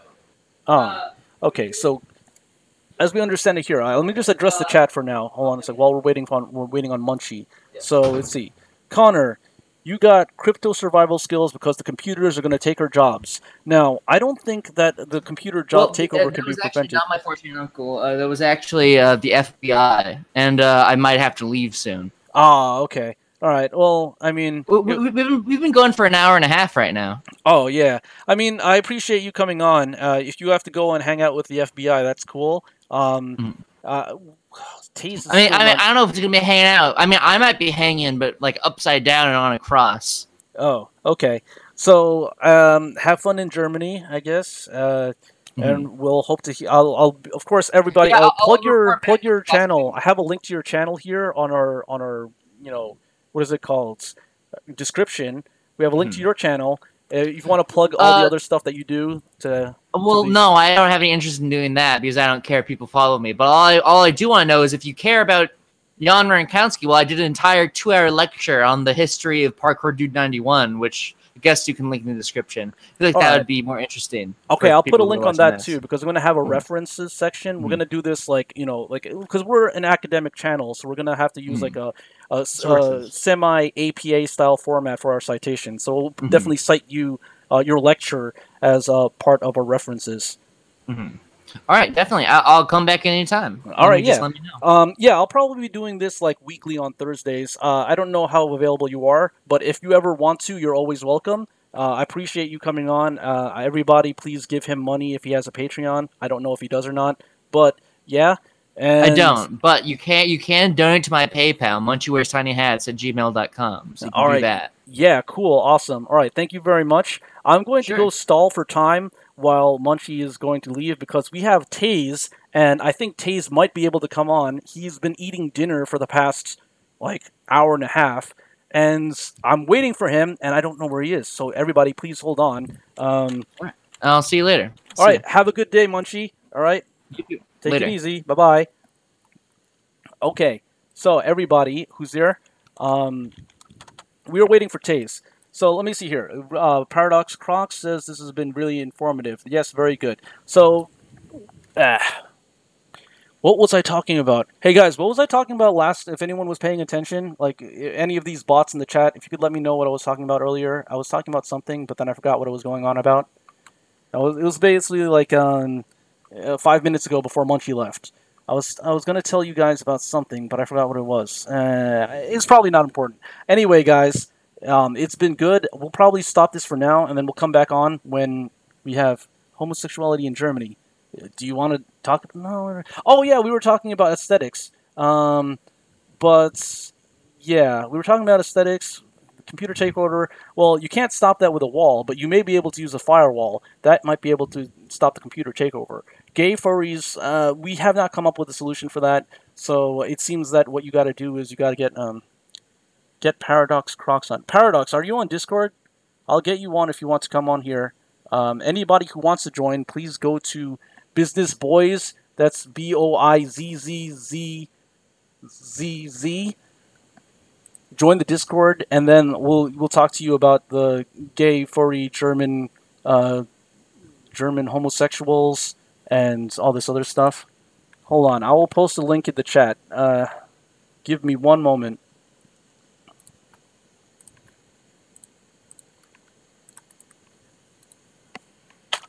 Alright guys, the Discord chat is there. If you have Discord, you can click on that, and then what you do is you say, hey, I want to join Discord, and then you click on the join the Discord.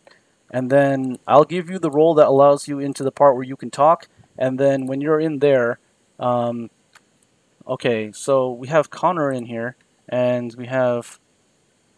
Okay, where's Paradox Crocs? Paradox, you have to join Discord. If you don't join, I'm going to end the stream because I've been stalling for about 5 minutes now and I'm running out of things to talk about. I had this list of things to talk about and I actually already hit them all a lot earlier than I wanted to. And then my co-host, Taze, the guy who was almost tased by a cop, is still eating dinner. And then our other co-host is still in Japan, just, appropriating their culture and going to bring it back to the US for everybody to enjoy. Okay. Okay, what's going on here? Paradox Crocs. Okay, you can join. Can you join? Try to join. Hold on a second. Alright, yeah, join the on-air channel. Hello?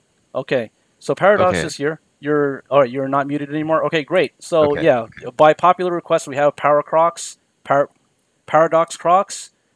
Sorry. Yep. I'm still sick. I was actually... The main reason why our first episode was unuploaded is because I've been sick and I haven't been able to edit and upload it.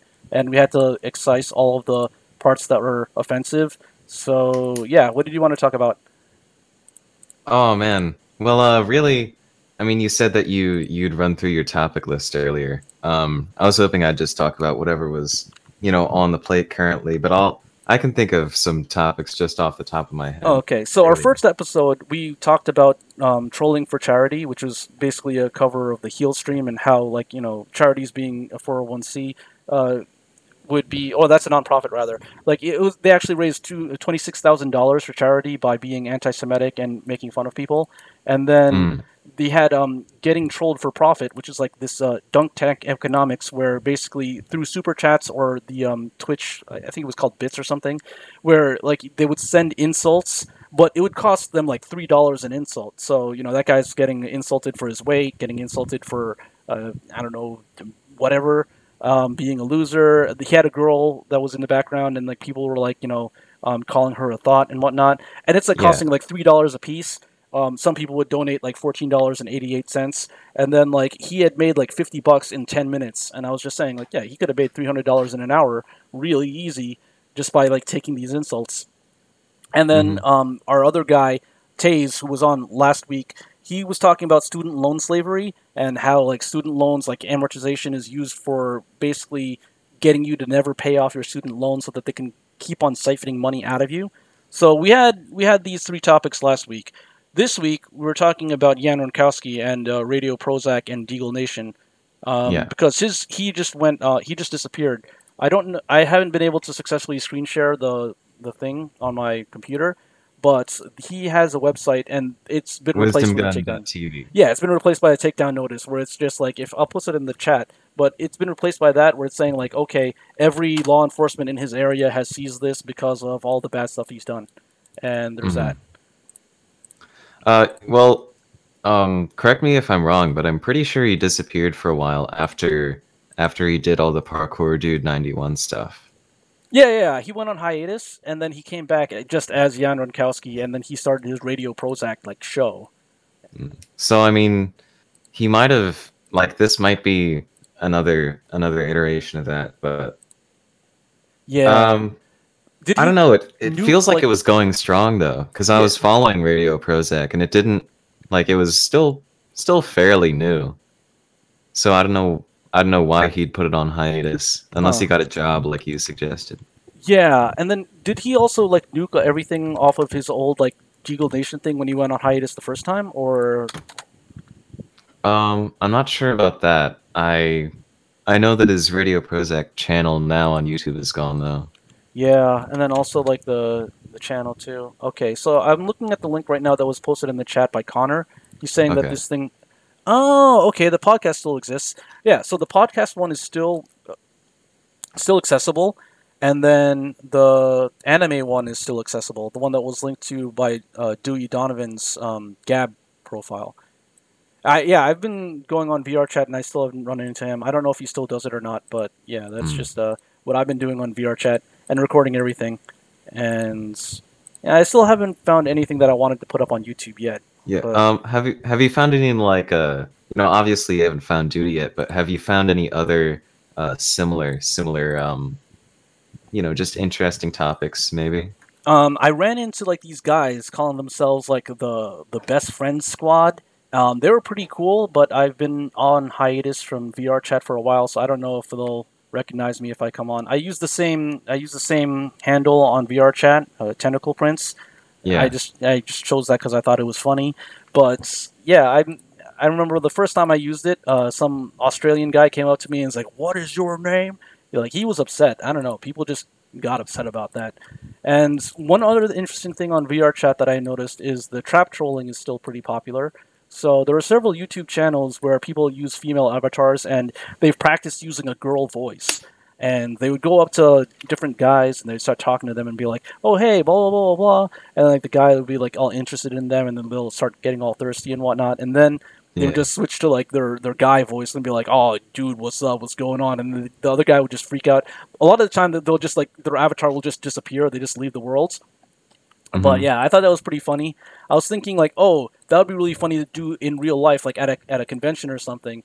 But then again, yeah, I've seen some videos of that, I think. But like with real life regards to or the VR chat. yeah, with like guys cross-dressing as female characters, and then using a falsetto voice and then switching to their real voice later.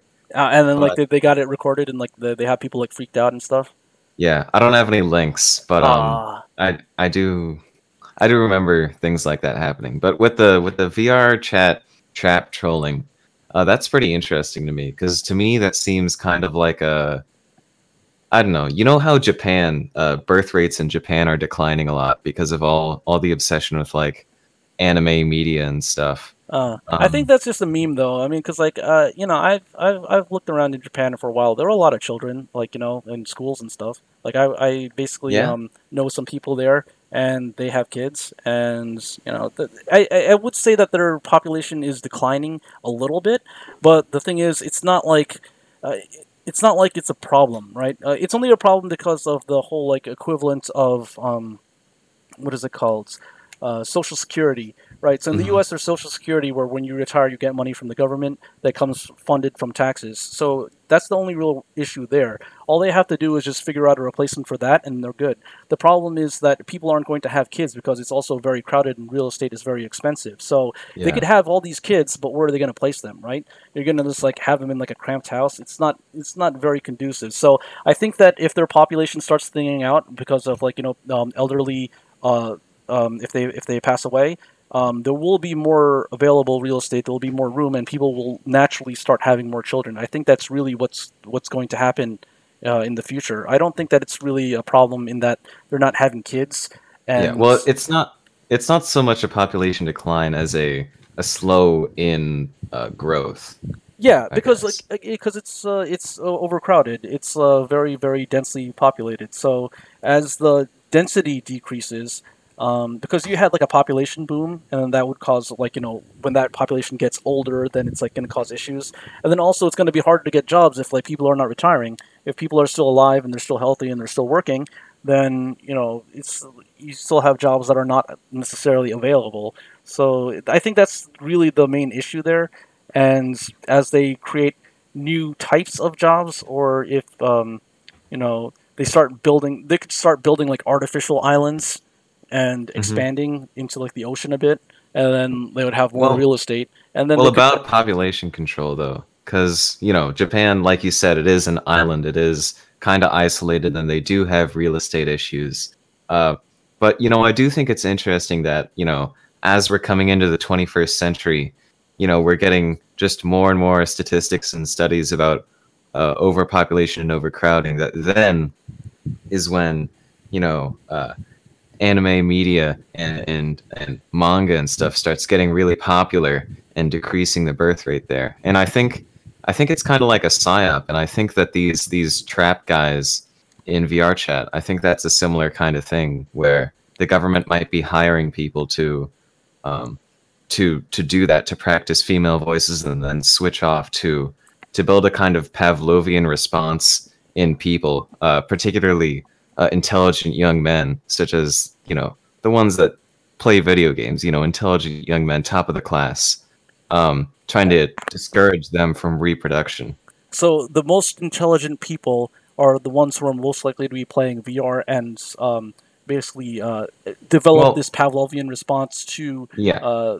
these people who have trained their falsetto voices and stuff like that. Because if you recall Dewey's recount of VR chat, where he's saying like this is the future where you're going to be conditioned to not be weirded out by this like hot female avatar anime character that has like a manly voice, and like he's like really a dude in Norway, right? Hmm. So what about that? I mean, like if they used that, then that would probably save money on like the whole falsetto training and all that stuff. Like how does that fall into the whole like grand scheme of population control and making sure that we don't have too many smart people who play video games reproducing?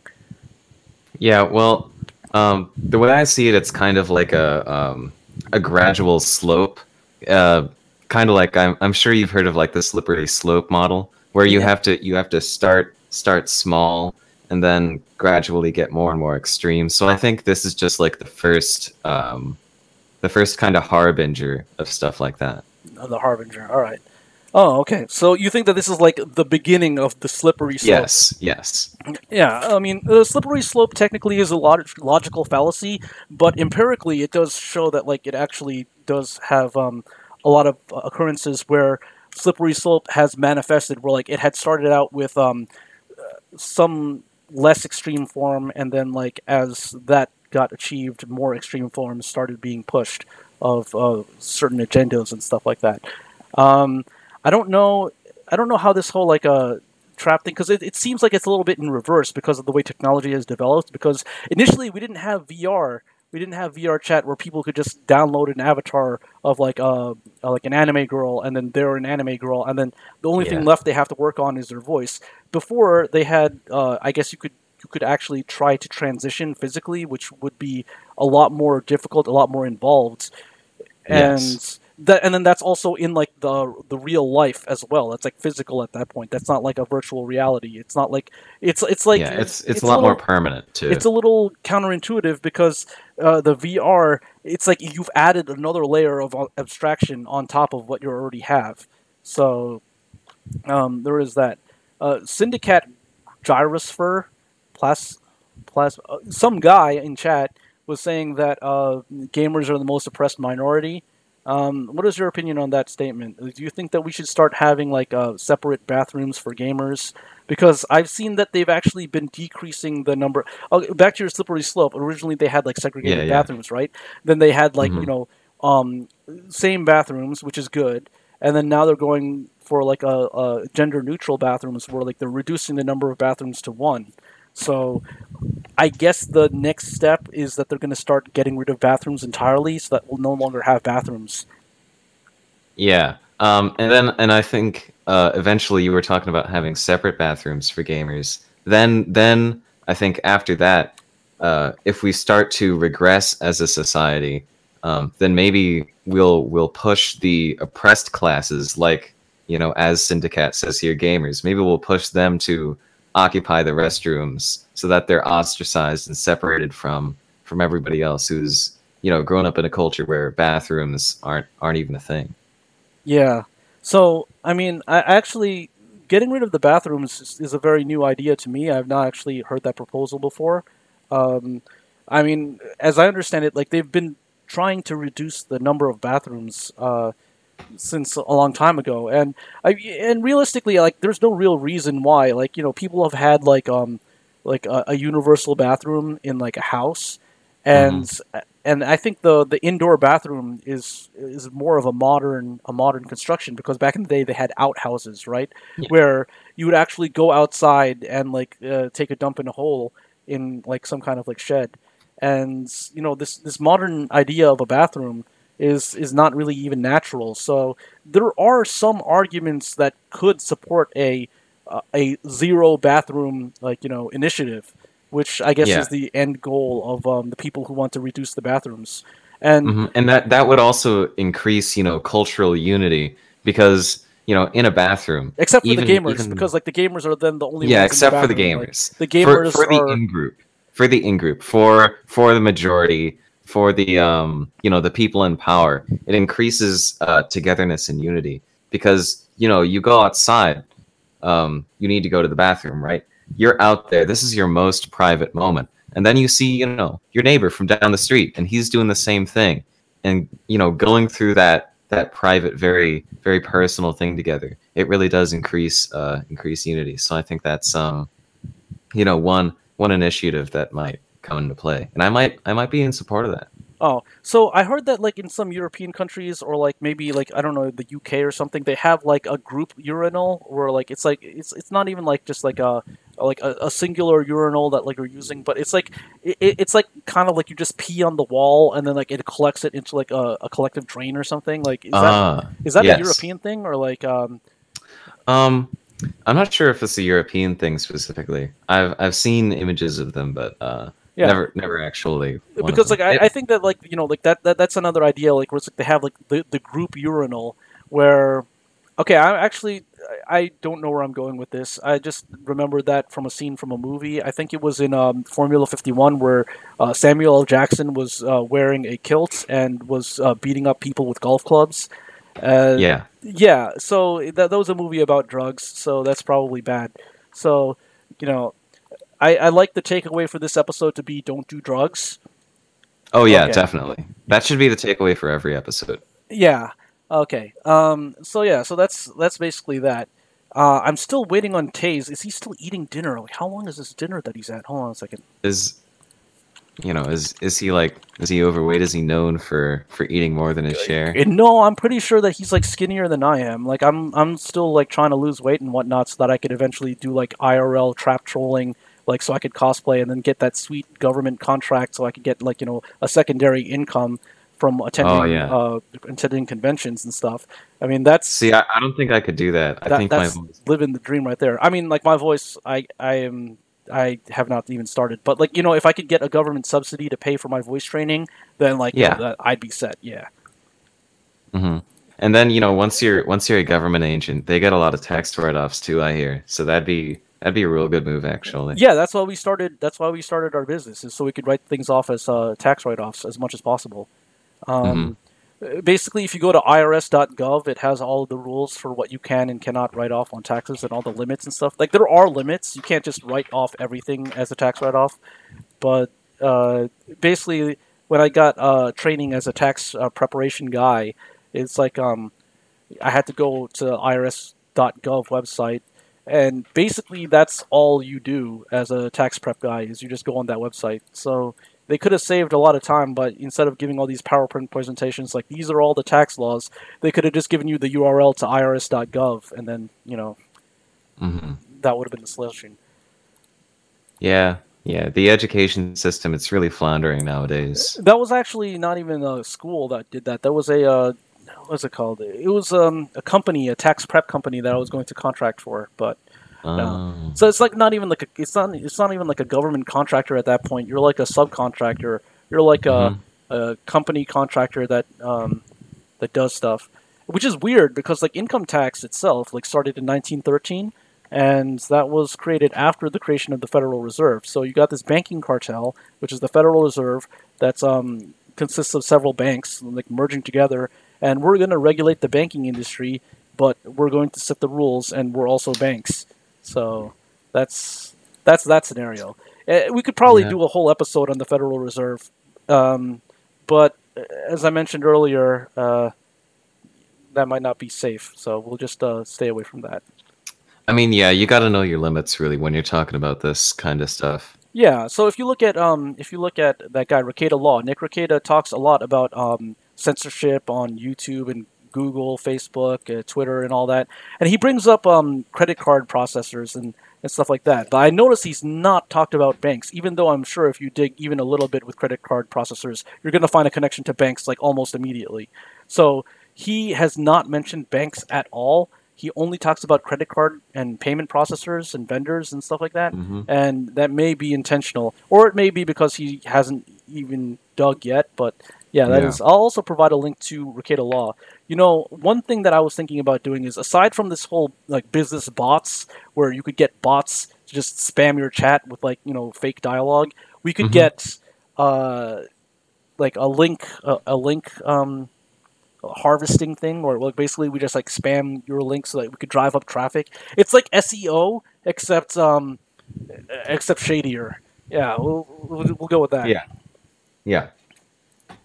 And a lot of people, I'm sure some of the non-bots watching, if there are any right now, might find like that kind of stuff, kind of distasteful, or like scummy, a little bit under the table. But really what you've got to realize is that if you have any degree of success, you are employing some underhanded tactics. I mean, even Munchy, who we had in earlier here, he's got like 1,000 subscribers, and like, there's no way he got to that point without getting at least a few subscriber bots.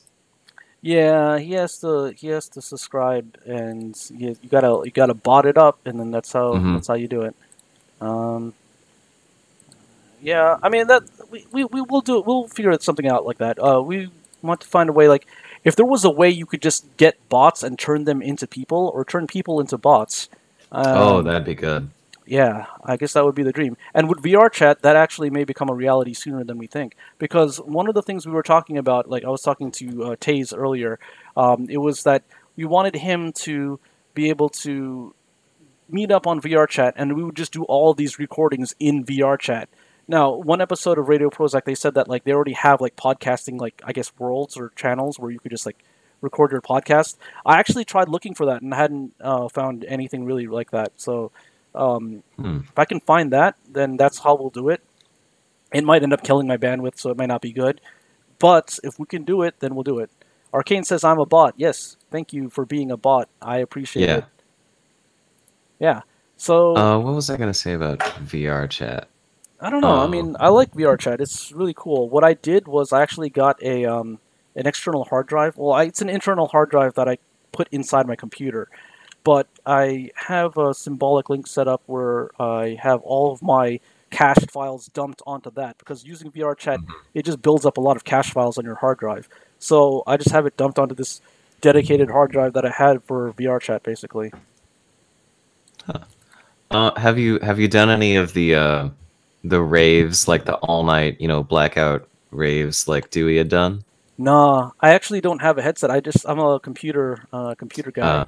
Me too. Yeah, you know, I've been on VR chat a few times. It's been an interesting experience. But one thing about that, speaking of like all night raves and blacking out and stuff, like, you know, once you get so deep into something like that, you really do kind of become like a pseudo bot, you know?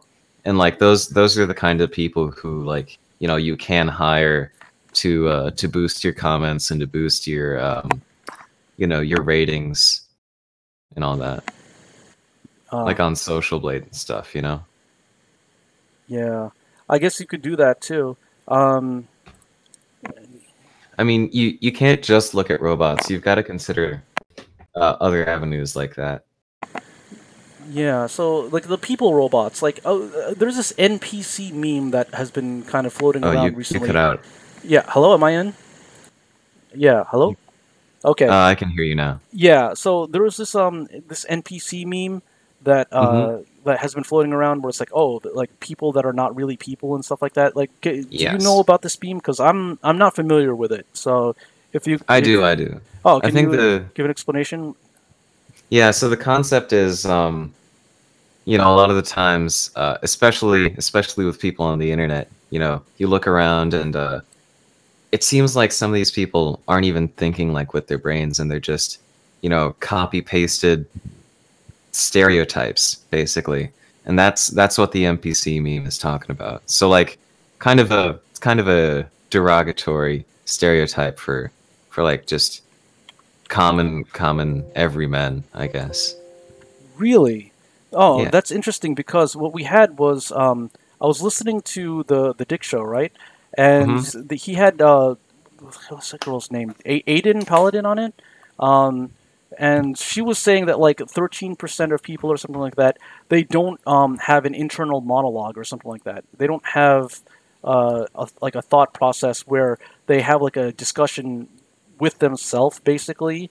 And I thought that was interesting. So are those 13% the NPCs that you're talking about, like where they don't? Yeah, I've actually seen a similar kind of statistic to that, and yeah, those are the kind of people that NPC usually refers to. Oh, okay, that's pretty interesting.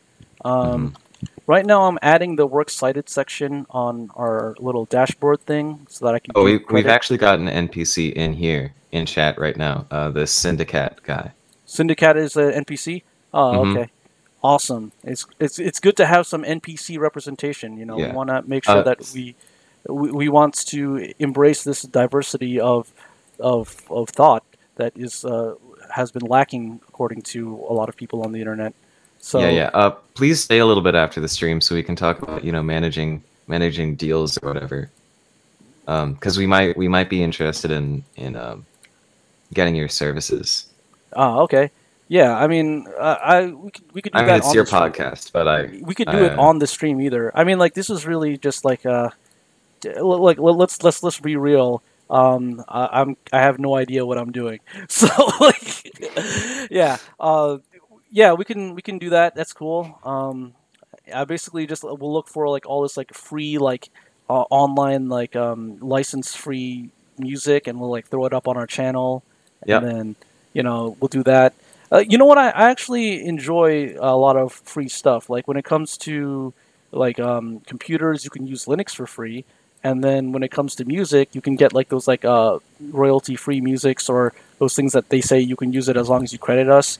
And I figure that if you could just like take all of those things that like whether they require credit or not, you could just have like a dump of like all of the credits at the bottom of your whatever, then you'd be set, and you could basically just be a content thief. And then yeah, I mean, as Taze has said, like, you know, if he ever finishes dinner, he could tell you himself, like, most of the content on the internet is not even original. Like, I'd say about, like, 99% of what everybody's been listening to here has been said in one way or another. Like, even... I mean, I know I haven't made any original content. Like, all of these words that I'm using right now are, like, basically borrowed from, like, another person. So it's like, you know... I guess... And that's where the consumer taste comes in. Like, which oversaturated stuff that you've heard before are you gonna listen to today? Yeah. Well, I mean, it's like you choosing a curator, right? It's like, Yeah. do you want to curate this or do you want to curate that? And then that's how they go. Mm-hmm. Right. Hmm. All right, so that's cool. Wow, I actually have like 10 people in the Discord now. That's like a world record for Yeah. a Discord channel that I've created. I created a Discord channel once, like maybe a few months ago, and they only had like 4 people most. So yeah, I want to say Mm. thank you to everybody who joined Discord. If you're listening, and if you're a bot, then good job for not breaking. Yeah. Bots. A lot of the times they get thrown under the table, but really they're working just as hard as any good, honest NPC, if not harder, because they aren't hindered by sleep or anything. Oh yeah, so like I did work a job. I was like a contractor for a guy who does support for uh, mainly like military bases and stuff like that. So what we would do is we would handle the orders for various different like office supplies, right? Either papers, pencils, and computers, HVAC, and stuff like that. Yeah. And one of the things I noticed was that actually, why am I talking about this? No, Okay, that's fine. I kind of just was on a tangent there, and I kind of forgot why I was bringing this up. It was a guy who we do stuff with. Oh yeah. Okay, we wrote a bot. Yeah, we had a guy write a bot in Java to basically just web scrape, right? And then eventually we had the collector. He ended up working for that guy and wrote like a more robust web scraper bot in Python. And Hmm. it was weird because it had to scrape the website, but make it look like it wasn't scraping the website. So it's like it's almost like you're trying to trick, like when like bots try to trick people into not thinking that they're bots. Yeah. But Yeah. here we have a bot like that he wrote that's trying to trick like another bot that tries to detect bots. So it's like basically like a bot wars type of thing going on, which I Hmm. thought that was pretty interesting. I think we're going So, to be seeing a lot more of that as we come into the future. oh, you think it's going to be more like if we have a future type of like battlefields where it's like Yeah. I Yeah, mean, and not just like business, but like actual wars where everything is being fought via proxy. oh, I mean, isn't that just the plot of like Metal Gear Solid 4, where basically they just I mean, have proxy wars and stuff? Like none of the wars actually meant anything. Like there was no reason for them to be fighting, but they were just doing it just because like they thought it was funny or something. yeah, but I think that is something that we really are going to see a lot more of. Oh, okay. That's all right. That's not great, but I guess that's what we might have to deal with. Um, I mean, these are just my predictions. Obviously, I don't have any sites, I don't have any sources, but from the data, this is what I'm guessing. oh, okay. Yeah, I mean, you have to cite sources. That's important because you see, you can get in trouble for what is it called? Plagiarism. Yeah, plagiarism. Oh, Yeah, so that's something we learned about in school. They always told us about plagiarism and how plagiarism is bad, and that like you could go to jail for that or like something. And most of the people I know committed plagiarism but didn't get punished for it. So I don't know how true that is, but there is that. 2007, 2017. All right, I'm just entering the citation right now because oh, okay. yeah. So we were citing Munchy's work on the research he did for Jan Ronkowski. How do I save this? I see the work cited in the description now, so Oh, it it, appears now. it seems to be working. Yeah. Oh, okay. So it's like it's automatic. All right. So yeah, that's cool. Hmm. All right. I added the date of publishing as well, and then that's Munchy's channel right there. All right, that's cool. Yeah, I'm eventually gonna throw up all the other stuff too. Like we cited Necrocada when we were talking about how last week we talked about student debt slavery, right? And we talked about how the biggest slave owner, according to Nick Rekieta, is Tim Cook. Tim Cook, the CEO of Apple, by contracting all of like the warlords in Africa for mining those rare resources, he technically is like a slave owner. So that makes him like the biggest slave owner in history, and that was yeah, not great, but that was one of the things we talked about last week. Yeah, I mean, I wouldn't. I'd recommend like I wouldn't go too deep into that because I don't know. It just seems like something that you might get in trouble for. Yeah, like we might get flagged, and then Yeah. yeah, I'm surprised Nick Rekieta hasn't gotten flagged because he's been targeted by Google. If you search him on Bing, Bing doesn't care, so you'll find his law practice, and then if you search him on Google, you'll find a picture of him in blackface because he pissed off Google by covering the Demore case. So there is that. It's like if you piss off the wrong people, they'll try to mess with you in different ways. So far, the only way he's been messed with is just the whole blackface has gotten SEO'd to the top of the Google search. Let me see if that still works. Hold on a second. Wow. Yeah, it does. Nick Rekieta. Okay, yeah. Lost Planing the Internets. Pod Awful TV. Oh wait, Pod Awful I think is like part of that Maddox podcast network. Okay, I think that's what it was. If you go to images, then yeah, it's the first one. Oh, it's the first one. If you search Nick Rekieta. Yeah, but that's. Well, I searched Rekieta Law. Oh, Rekieta Law.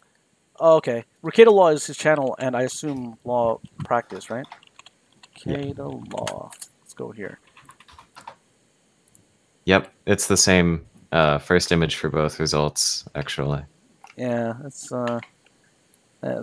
him. He was actually cosplaying as his friend. See, cosplaying is like actually an American tradition. In the pre-Revolutionary War time, they cosplayed as Native Americans during the Boston Tea Party because they thought it would be funny. And I mean, that's what I believe. Like in school, they said that they did that to disguise themselves, but I don't think that would really be an effective disguise. I think they would have been better off just like dressing up as like ninjas or something, like covering their face, as opposed to just like dressing up as like Native Americans and just saying like, oh hey, yeah. No, I think they just wanted. I think they were probably drunk. My guess is they were probably drunk or high or whatever, and they were like, "Yo, let's do this." They didn't use the term cosplay, but they were like, "Yo, let's dress up as Native Americans because it's gonna be funny." And then they did that, and then they pissed off a bunch of British people. The thing about historical cosplaying is actually the Native Americans did it a lot too. They'd cosplay as they're like they're kind of like waifus basically. They called them like nature gods and stuff. But they like to cosplay as these fictional characters they made up in rituals and stuff. Yeah, I think Cleopatra did that too. Like she also cosplayed, and then that was part of her way of like taking over Rome, and by like I was just what is it called? Okay, no, I have to cite another book. I forgot what it was called. Okay, so yeah, I'll have to find that out, and then I'll have to put a link in the chat, or not the chat, in the description once I find it. But yeah, so she basically like cosplayed as Aphrodite in order to seduce the Roman emperor. Wow. Was it Mark Antony? I think.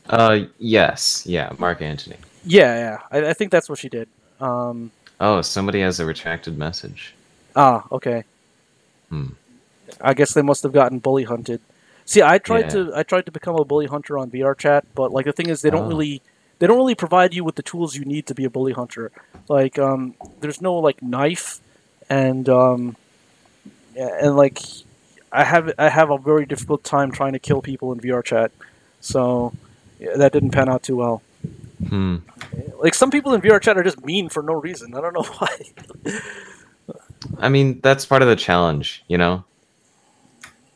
That's why Bully Hunter is such like a a high level organization, is because they figured out how to do that, and I think that's kind of like their trade secret. Is a trade secret? Yeah, but like apparently like Like, see, I don't know, like, how exactly were people supposed to call the bully hunters? Like, they didn't really in the video I've seen, like, they didn't explain how to really call them. Like, is it like a like you have to add them on aim or something, and then like they just like were like, oh yeah, you know, I'm being bullied right now or something. I mean, it might be that it's like a an exclusive service just for the gamer elite. Oh, okay. All right, yeah. So that was something that we talked about. All right, so I think that it's already 10 p.m. Taze is probably not going to be able to make it because it's already this late. And wait, do you know what what time is it in Dallas? Dallas time, NYC. How much ahead is it in Dallas? It's like, oh wait, no, they're behind by like what? How many? An hour? Just 1 hour? Dallas time. Yeah, 1 hour. Oh, okay. All right, yeah. So I mean, so it's like it's 10 p.m. now, and you know it's almost my bedtime. So like if I stay up past my bedtime, then I'll get grounded. So that's not good. And well, yeah, we can't let that happen. I was actually thinking of going pretty soon too. So. All right, man. So yeah, it's been cool having you on. If you want to come on next week, that's cool. I don't have the topics yet, but I'll talk with Taze and we'll find out because he's been able to talk like every week, and then we recorded last week and then we didn't upload, and then this week we are just doing it live, and then it seems like it worked. So that was what happened. Yeah, and then I got sick, and I'm still trying to get over this cold. But yeah. Yeah. All right, man. Thank you for being on this show. No I'm going problem. to go and end the stream now, and